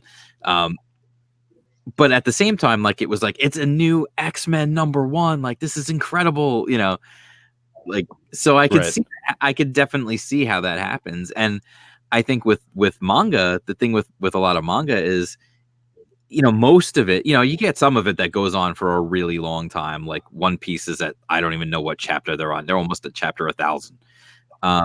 Right. Even those like collections that have like 3 volumes in one are up to like 20 at this point. You're like, oh my God. Yeah, like that one. I mean, but again, they come out every week, and, you know, it's not every month, it's every week. And you know what, though? I can see where, like, My Hero Academia, like, I could see somebody getting into that. Like, and then for every new, you know, for every one of those manga that they make, it will end. It will have an ending. Mm-hmm. You know, all manga does end. And, you know, American comics generally, American superhero comics don't. They just keep going until no one buys them anymore. And then they get canceled.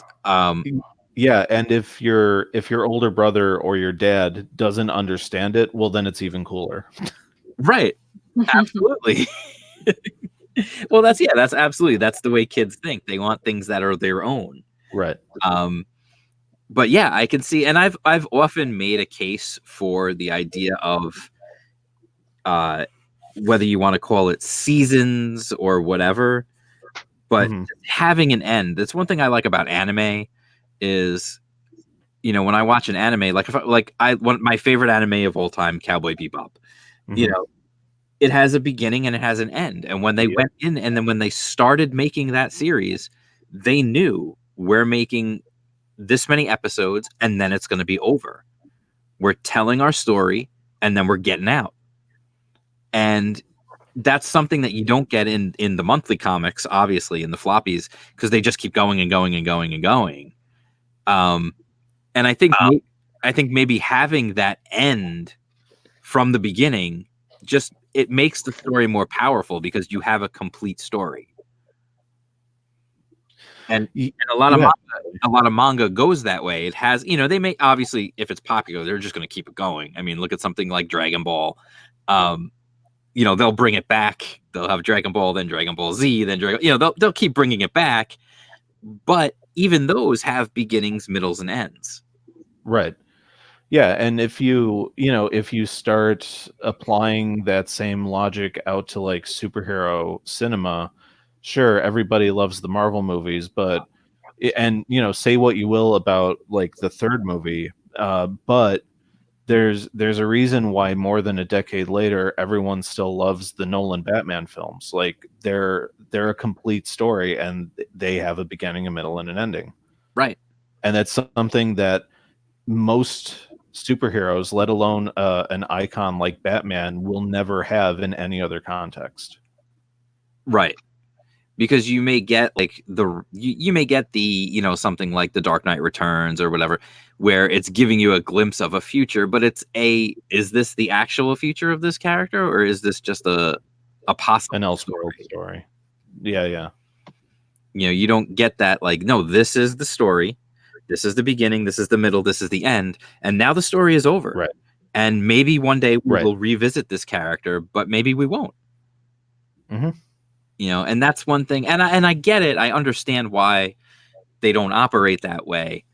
But I do think that is something that could be a way to address what you're talking about, which is like this is new, this is mine, you know, for a younger audience, you know, like, because because that was always the thinking with like never letting the characters age chronologically. It's because, well, they're an IP and we have to keep them active for the next generation. And like Ethan always says, it's almost like you're shepherding these characters. Right. I get that, but I wonder sometimes if that logic has just completely gone off the rails at this point, because I'm not seeing a return on that investment from the audience. Like, it feels like our generation was kind of the last generation to get fully hooked into that stuff. And like kids that are like heading into their mid-teenage years now are just like, no, I'm good. I'm just going to go watch, My Hero Academia and then play video games. Right.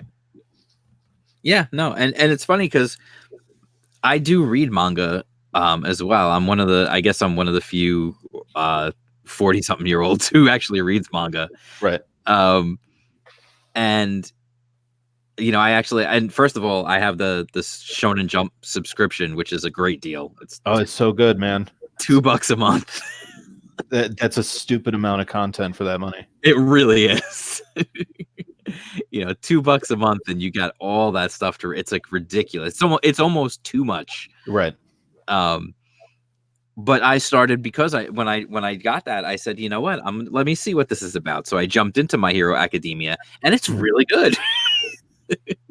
It is like I got some promotional thing where like I got the first season available, like added to my Prime account. So I've only seen like the first episode or two, but it's like I get it. Like it's cool. It's unencumbered by like 60 or 70 years of continuity. Right. And it's something that someone under the age of 20 can take ownership over. Yeah, absolutely. It's good. Like if you ever get a chance, like if you've got the subscription, just jump in, look at some of the art's really good. It's really well done. There's one I remember. I don't remember the issue it was in, the chapter it was in, but there's one shot of they're fighting in an alley, and there's just this one incredible panel that they did, and I just looked at it and I think this guy had to do this book in a week. And wow. And I look at it and I'm like, this is why you have some panels that have nothing but word balloons on them.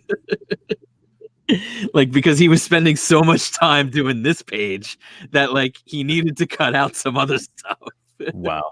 But that's where that's one thing I always enjoy, and I enjoy that about film too, is when you see people working within their limits, when they've got these like limitations of budget or whatever it might, or time or whatever it might be, and you see them finding creative ways to get through those limitations and still make really like a really quality product, like whether it be a movie or a comic or whatever it is.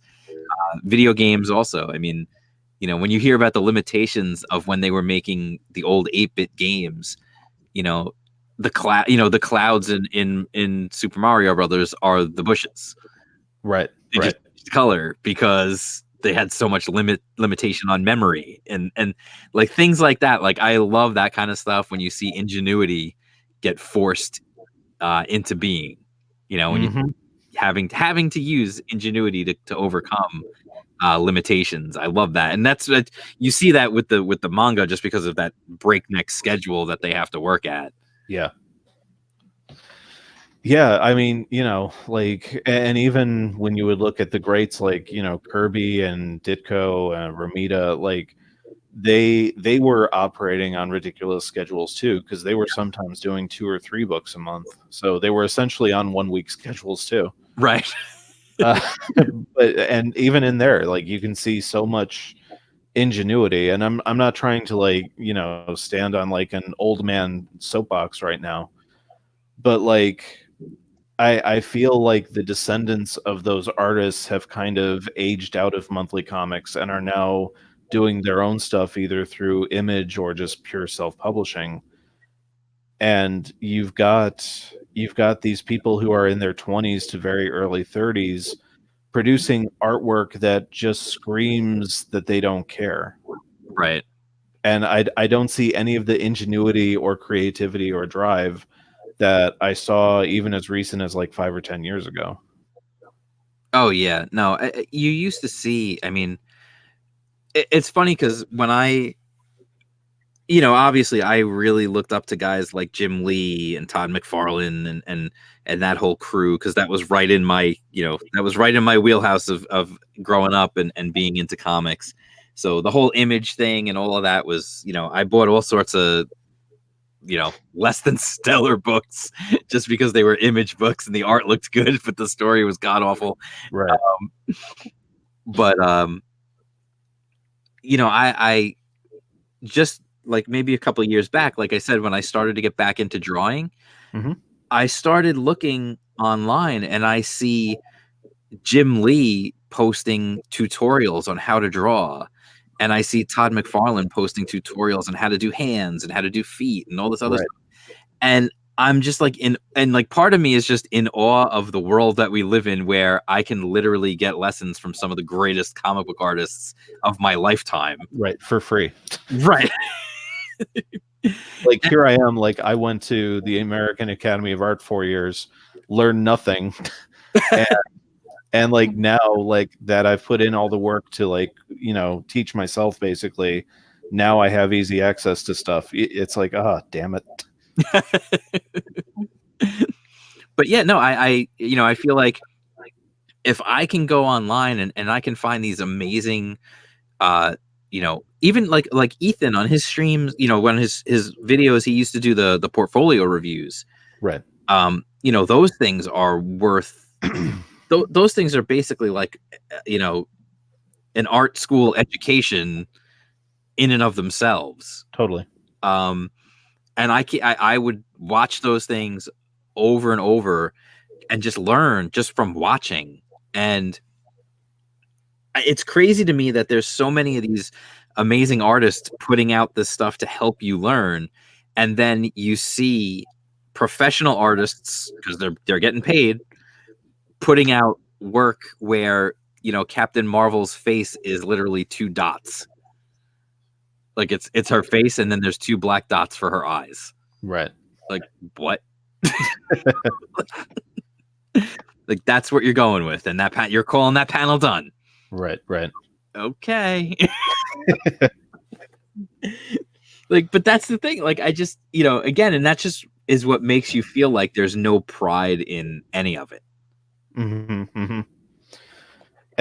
I mean, like to bring it full circle, that's why there were a bunch of reasons, but that was one of the main things that made Selena and I take the plunge. It's like, well, okay, if we're going to have to invest X amount of years to build up a career, we might as well build up that career surrounded by people who care about what they're doing and an audience that cares about what we're doing. Because we plugged away for like 10 years on the outskirts of the mainstream industry, like doing coloring jobs here, lettering jobs here, like sample pages here and there. And it was just 10 years of like no one caring because we weren't in the correct social circles. We weren't saying the right things online. And so we were just, like I think I mentioned to you, like there was this IDW meeting where after it we were both like, what are we doing? Like there's this whole audience of people enjoying making comics and buying comics, and we're just kind of sitting here like trying to break into a club that doesn't want us. Like it doesn't make sense. Right. Well, even, I mean, speaking of IDW, like this is an entire company, a comic book company that their big plan, because they've been hemorrhaging money for years now. Yep. Their big plan is, well, we're going to get into TV and movies. Like that's your big plan. You're a comic book company. I think that's where a lot of sorry to jump in. I just got back, guys. Yeah. That's one of the things I think that explains a lot of the quality of a lot of those books. I think a lot of those people are just trying to get into Hollywood, and you can see that. You know what I mean? You can see it in the way. I mean, I'm talking about the writers, at least from a writer's perspective. I can see that a lot of them are just using the comic book industry as just a catapult to just get someplace else. That's why they have no respect for it, you know. Yes, yes. Oh, that's definitely true. There's a lot of people who you can tell are in comics just to get out of comics. Yes. You know, their goal is to just get into TV however they can, and comics seems to be one way to do it. Yeah, and meanwhile, they have all these, like, specifically talking about IDW, like, they have all these properties that people love and make money hand over fist when they're actually in print, and they're just like, how about if we don't do those? Like, I mean, if I was IDW, I would be giving Joe Hill like a contract that stipulates at least once or twice a year he has to produce a one shot for Lock and Key. Yeah, like that book is an evergreen title, and so is stuff like 30 Days of Night, and you know their licenses with the Ninja Turtles and GI Joe. It's like, I don't understand why they aren't pushing these properties instead of these other titles that they know nobody wants.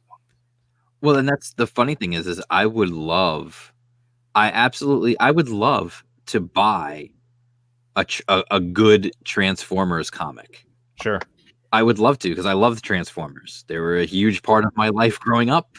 And just last year, I got the chance. I went to go see the animated movie, the 1986 Transformers the movie. I got to see it on the big screen. Oh, nice. Which was great. It was so much fun to go do that. And there were all these other people there who love classic Transformers. And, you know, the theater was packed. They were showing it on like 4 different screens, and all of them were sold out.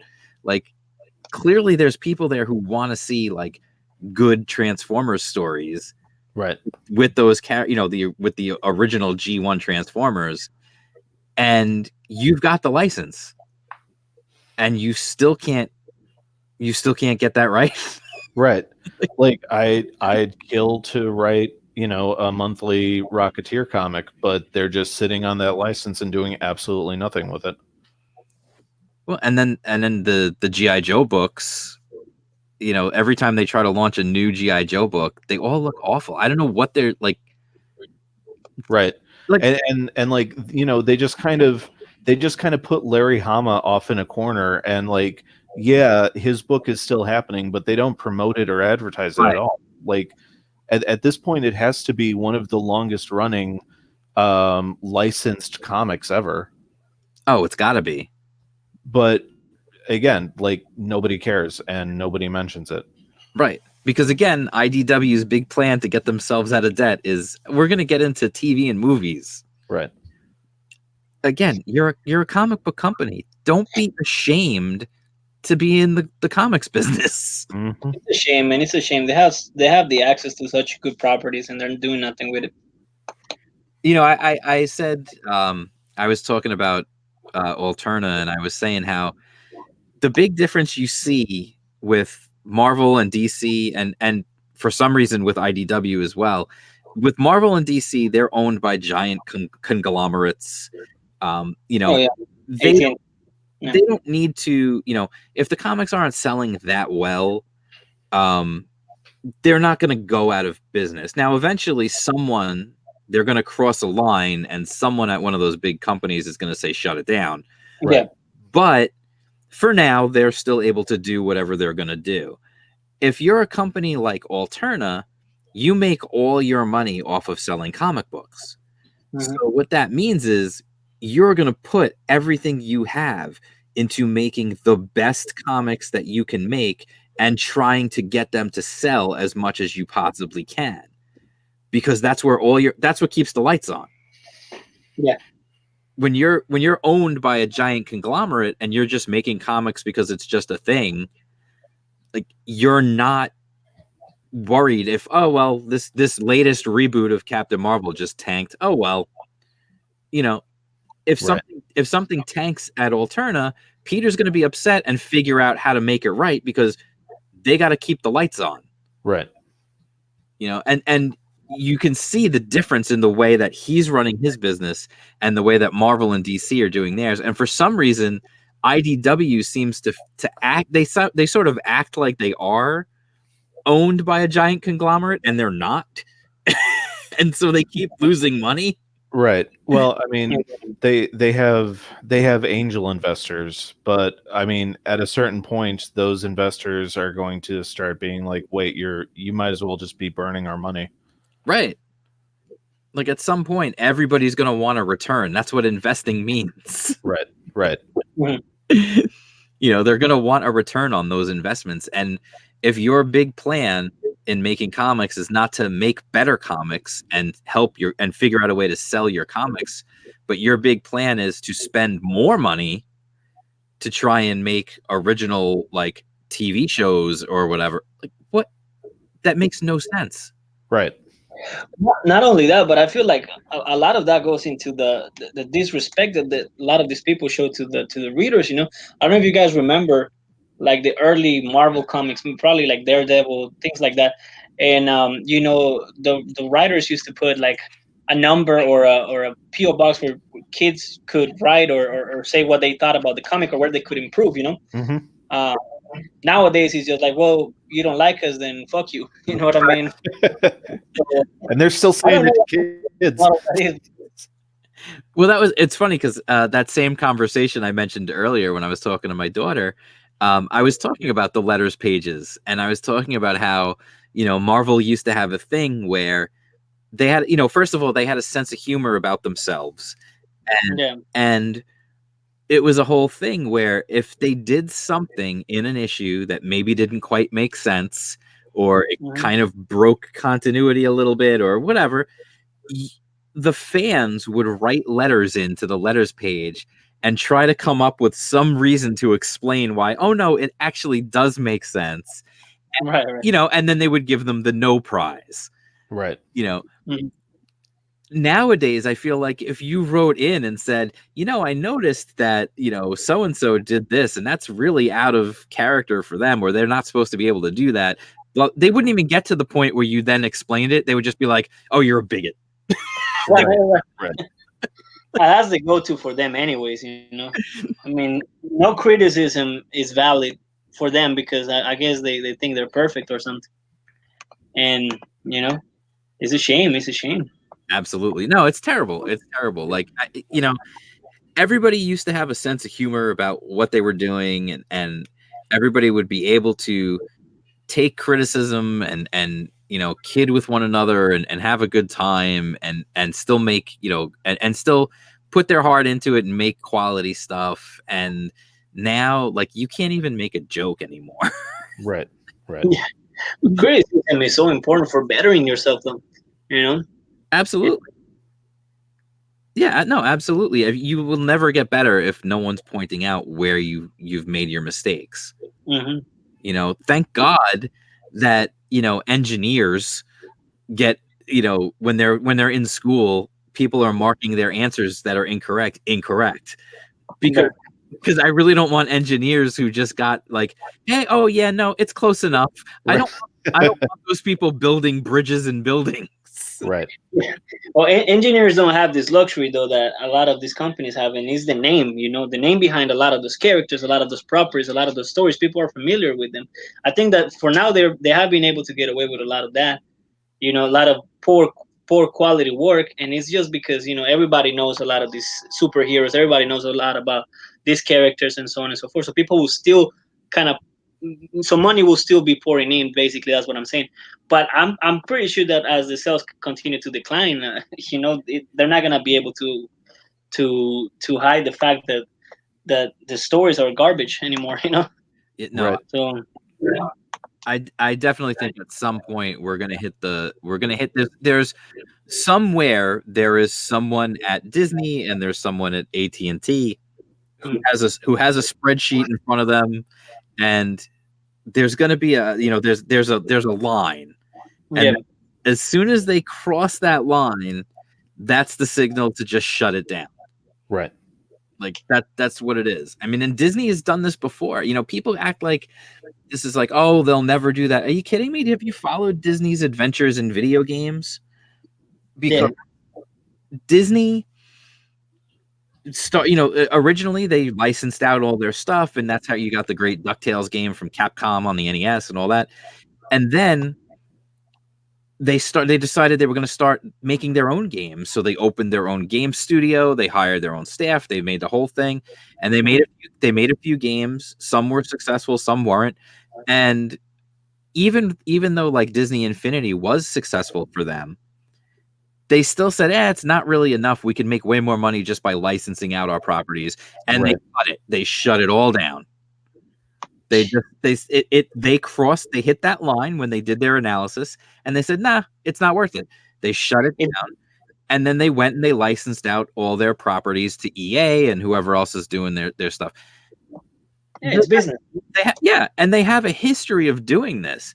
So I don't know what makes people think that they wouldn't they don't need to run offices in Manhattan. You know how expensive that is? Yeah. Like, they don't need to have offices for Marvel Comics. They don't need to have all these people. They can literally just license these books out, these characters out to other companies. They already do it with some of their characters. You know, they do like and the MCU, the MCU and the other movie franchises are not even an excuse anymore because they just have plenty of material. You know, it's not like they're drawing any inspiration from the newest thing. You know. No, what they're gonna wind up doing eventually is they like I said, they already do it with some of their characters. Like the Princess comics are put out by, I forget who puts those out. There's other comics that are put out already with Disney characters by other companies. You know, Boom Studios was doing like the Darkwing Duck and all that. Like they've already done that before. They'll do it again, and they'll do it with Spider-Man, and they'll do it with the X-Men, and I mean, what's crazy is they already are, because you've got the licensing stuff that they've got going on with Star Wars and Spider-Man over at IDW, right? Which I'm sure is causing IDW even more money because they're paying for those licenses. Exactly. But that's what's gonna. I mean, eventually, that's what they'll do. Is it'll just become more.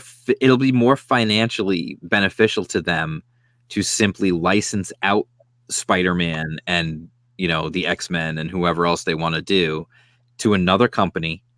And then they're not paying salaries. They're not paying for, you know, I mean, some of the people obviously are contractors, but they do have some people on salary that they've got to pay for their benefits. They've got to pay for their salaries. They've got to pay for the office space and all that stuff. They won't have to pay for any of that. And at some point, it will become financially worth it to them to just shut it all down, have one person who works for Disney as a Marvel brand manager, and they will literally go to whoever they're licensing out these characters to publish the comics, and they'll oversee what they're doing. They'll have final approval on everything, and it'll cost them a salary of one person, maybe two. Right. Like, that's why I don't get where these people who work at Marvel act like they're just ever going to be there forever and everything's going to be hunky-dory. Right. And like go to bat so hard for the company. It's like, do you understand how disposable you are? Like, how many people before you have had your job and are now doing like storyboard work or script writing in Hollywood because comics doesn't pay anything and they couldn't get any more gigs? Right. Yeah. Yeah, look at a guy like Joe Mad. Joe Mad was one of the biggest, the hottest things in comics, and he left to go get into video games. Right. You know, and that guy, I would have bought anything he put out. But he was like, nah, there's more money in games. Like, and so he just up and left. Like, and how many more of like you already had the Image Exodus, you know, and that was a lot of their big creators at the time. And I know that scarred Marvel, and they still seem terrified of letting anyone become too big of a star. Right. Well, that's why. And I've heard this. Like, that's why you don't get anybody art-wise on a book for longer than 6 to 12 issues.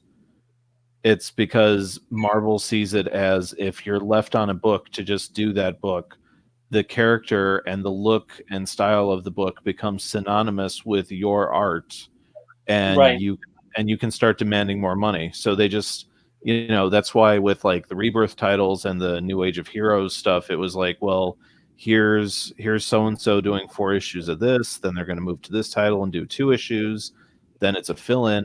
Like, they're preventing artists from gaining a steady audience and building a name for themselves. Right. No, and it's crazy to think that that's still, from how many years ago now was the Image, you know. Right. Like, this is decades now we're talking. It's crazy. It's crazy. But the problem is, you know, that affects the readers. You know, the readers, you know, I know for me, like when I was reading Amazing Spider-Man, it was like you had McFarlane, then you had Larson, and then you had there was somebody else in there. But then you had Mark Bagley, and Bagley was on for a long time. Yeah. On Amazing Spider-Man. And for me, like reading that whole run, going all the way through all that, like Mark Bagley was like it. Like that was what Spider-Man looked like. Right. You know, but at the same time, that made me want to keep reading because I enjoyed his art. Right.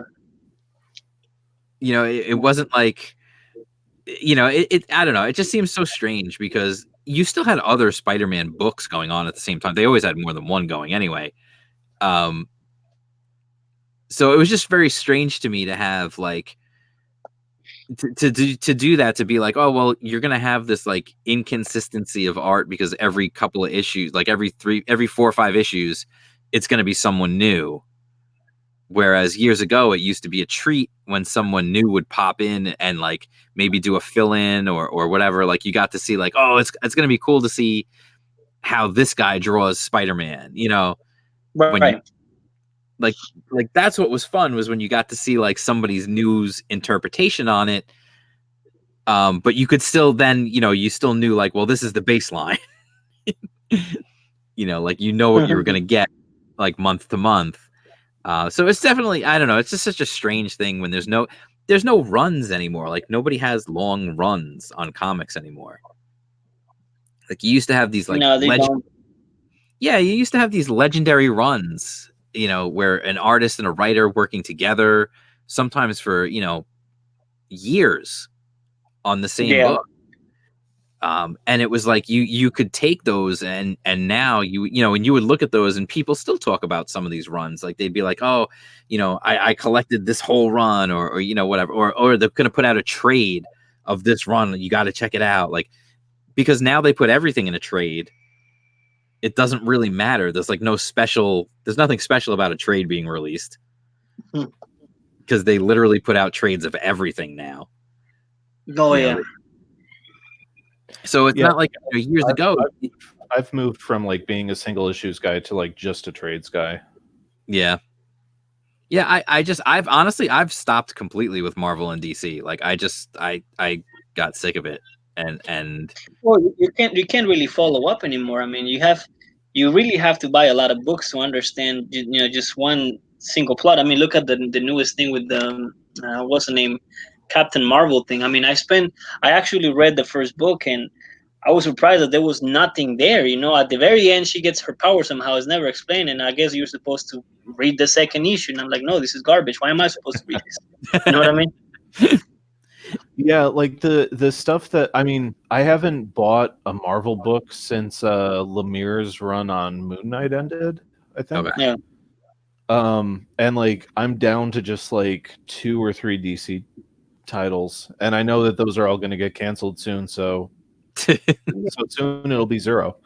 Like the Vendidi's Hawkman run is really good, but I know that's getting canned. Right. And the Justice League spin-off books are really good, but I know those are getting canned. Yeah, it's just, you know, I honestly, like, I was always more of a Marvel guy than a DC guy to begin with. And then Marvel just, you know, they just absolutely drove me away with the stuff that they do. And honestly, a big part of that, like I said, I was always a big Spider-Man guy. And, you know, honestly, One More Day just really, sure, I was like, no, No. That was a breaking point for a lot of people. You know, and even it's funny because even after that, like part of me, you know, it's like that abusive relationship thing. You kind of go back every now, like, you know, like I remember with Superior Spider-Man, I was like, oh, maybe I'll check this out. It's an interesting idea, but it just went on for way too long. And you know, and the other thing was the guy writing it seemed to like the idea that, you know, Dr. Octopus was a better Spider-Man than Spider-Man. Mm-hmm. Yeah. And I was like, no, it needs to be Peter. I hated the clone thing, and I don't want somebody else being Spider-Man. Right. That's the problem. That's the problem. Every time you run these things for too long, you know, maybe these characters just need to take a break. You know, maybe they just need to take a break, and then they will become exciting again eventually in the future. But if you do too much of the same thing, you're gonna run out of ideas.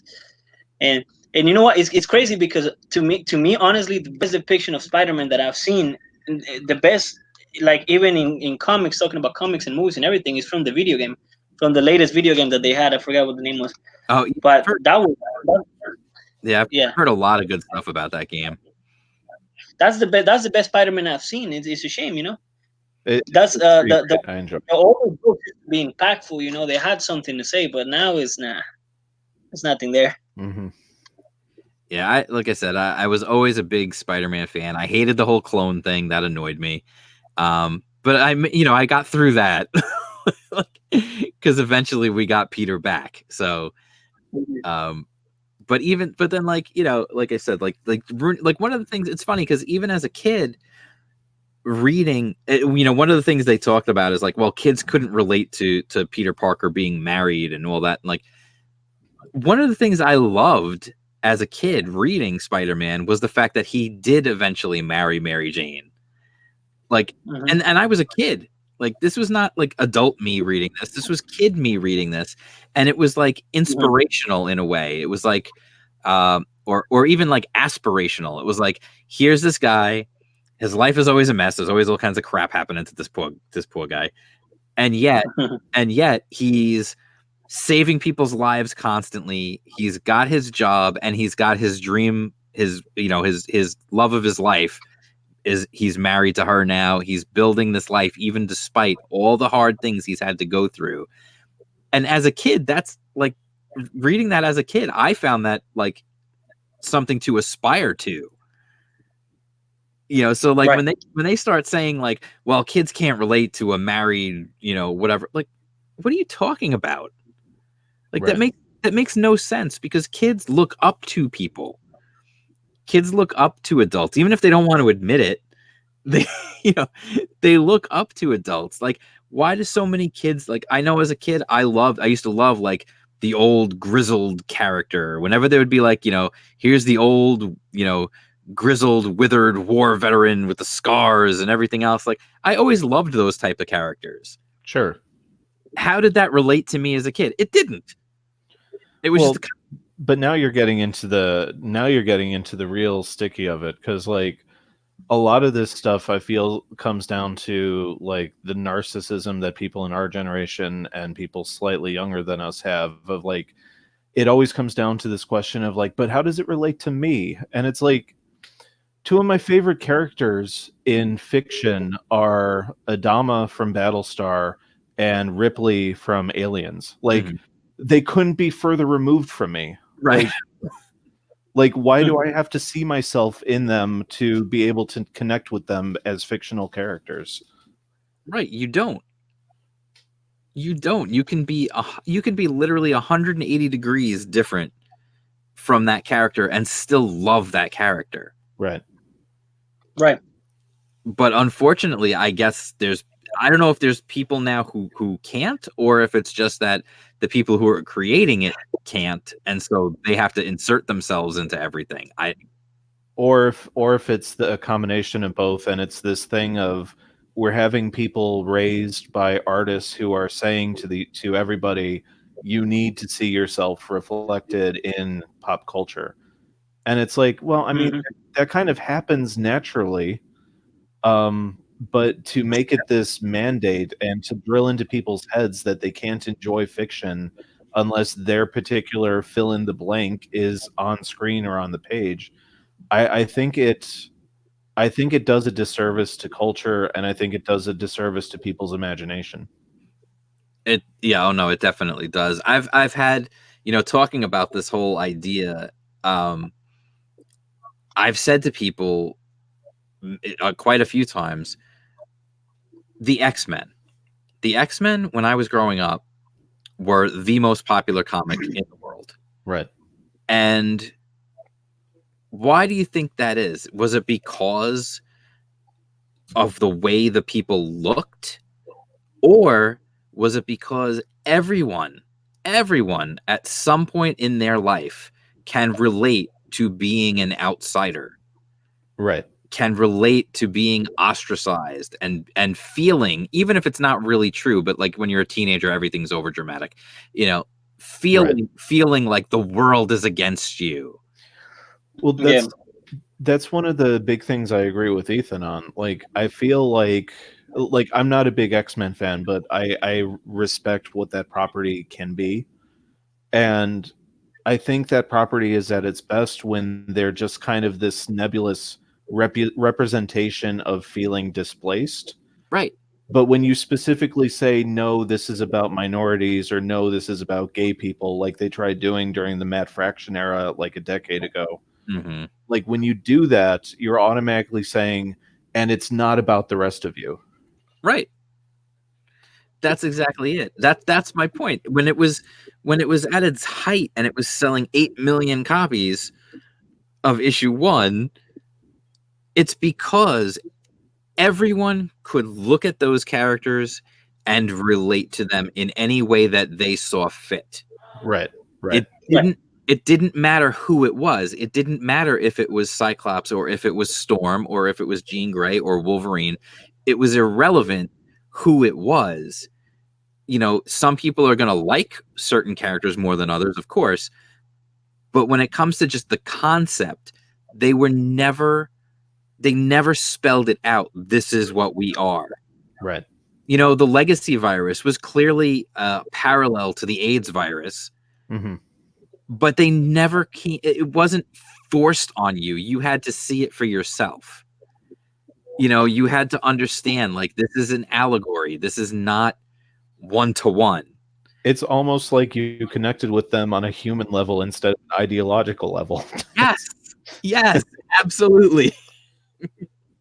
It was so much more than surface traits that you related with. Right.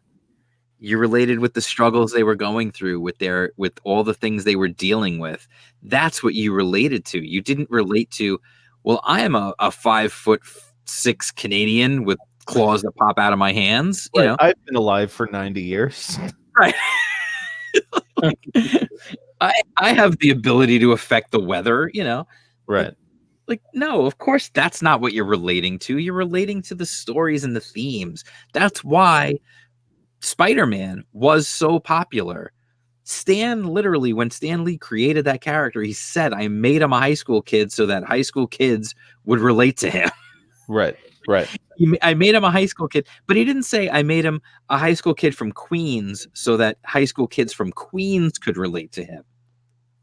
Right. Could you imagine if, like, the classics of literature were treated that way? Like, if Moby Dick wasn't about allegory and it was about, like, I'm an old man who's been displaced from my job, and because, like, can you imagine what that logic would do to all of fiction and pop culture? No, it would destroy all of it. It would. You don't have to imagine it. You don't have to imagine it. You just wait a few years. Right. Yeah, wait for that hot Moby Dick remake starring fucking Idris Elba.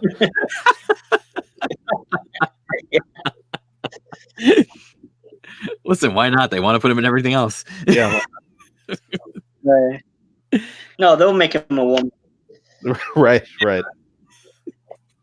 The whole movie will be changed, though, because it'll be about why are you fat shaming the whale, Right. And why does it have to be white? Yeah. Why is it a white whale? Yep.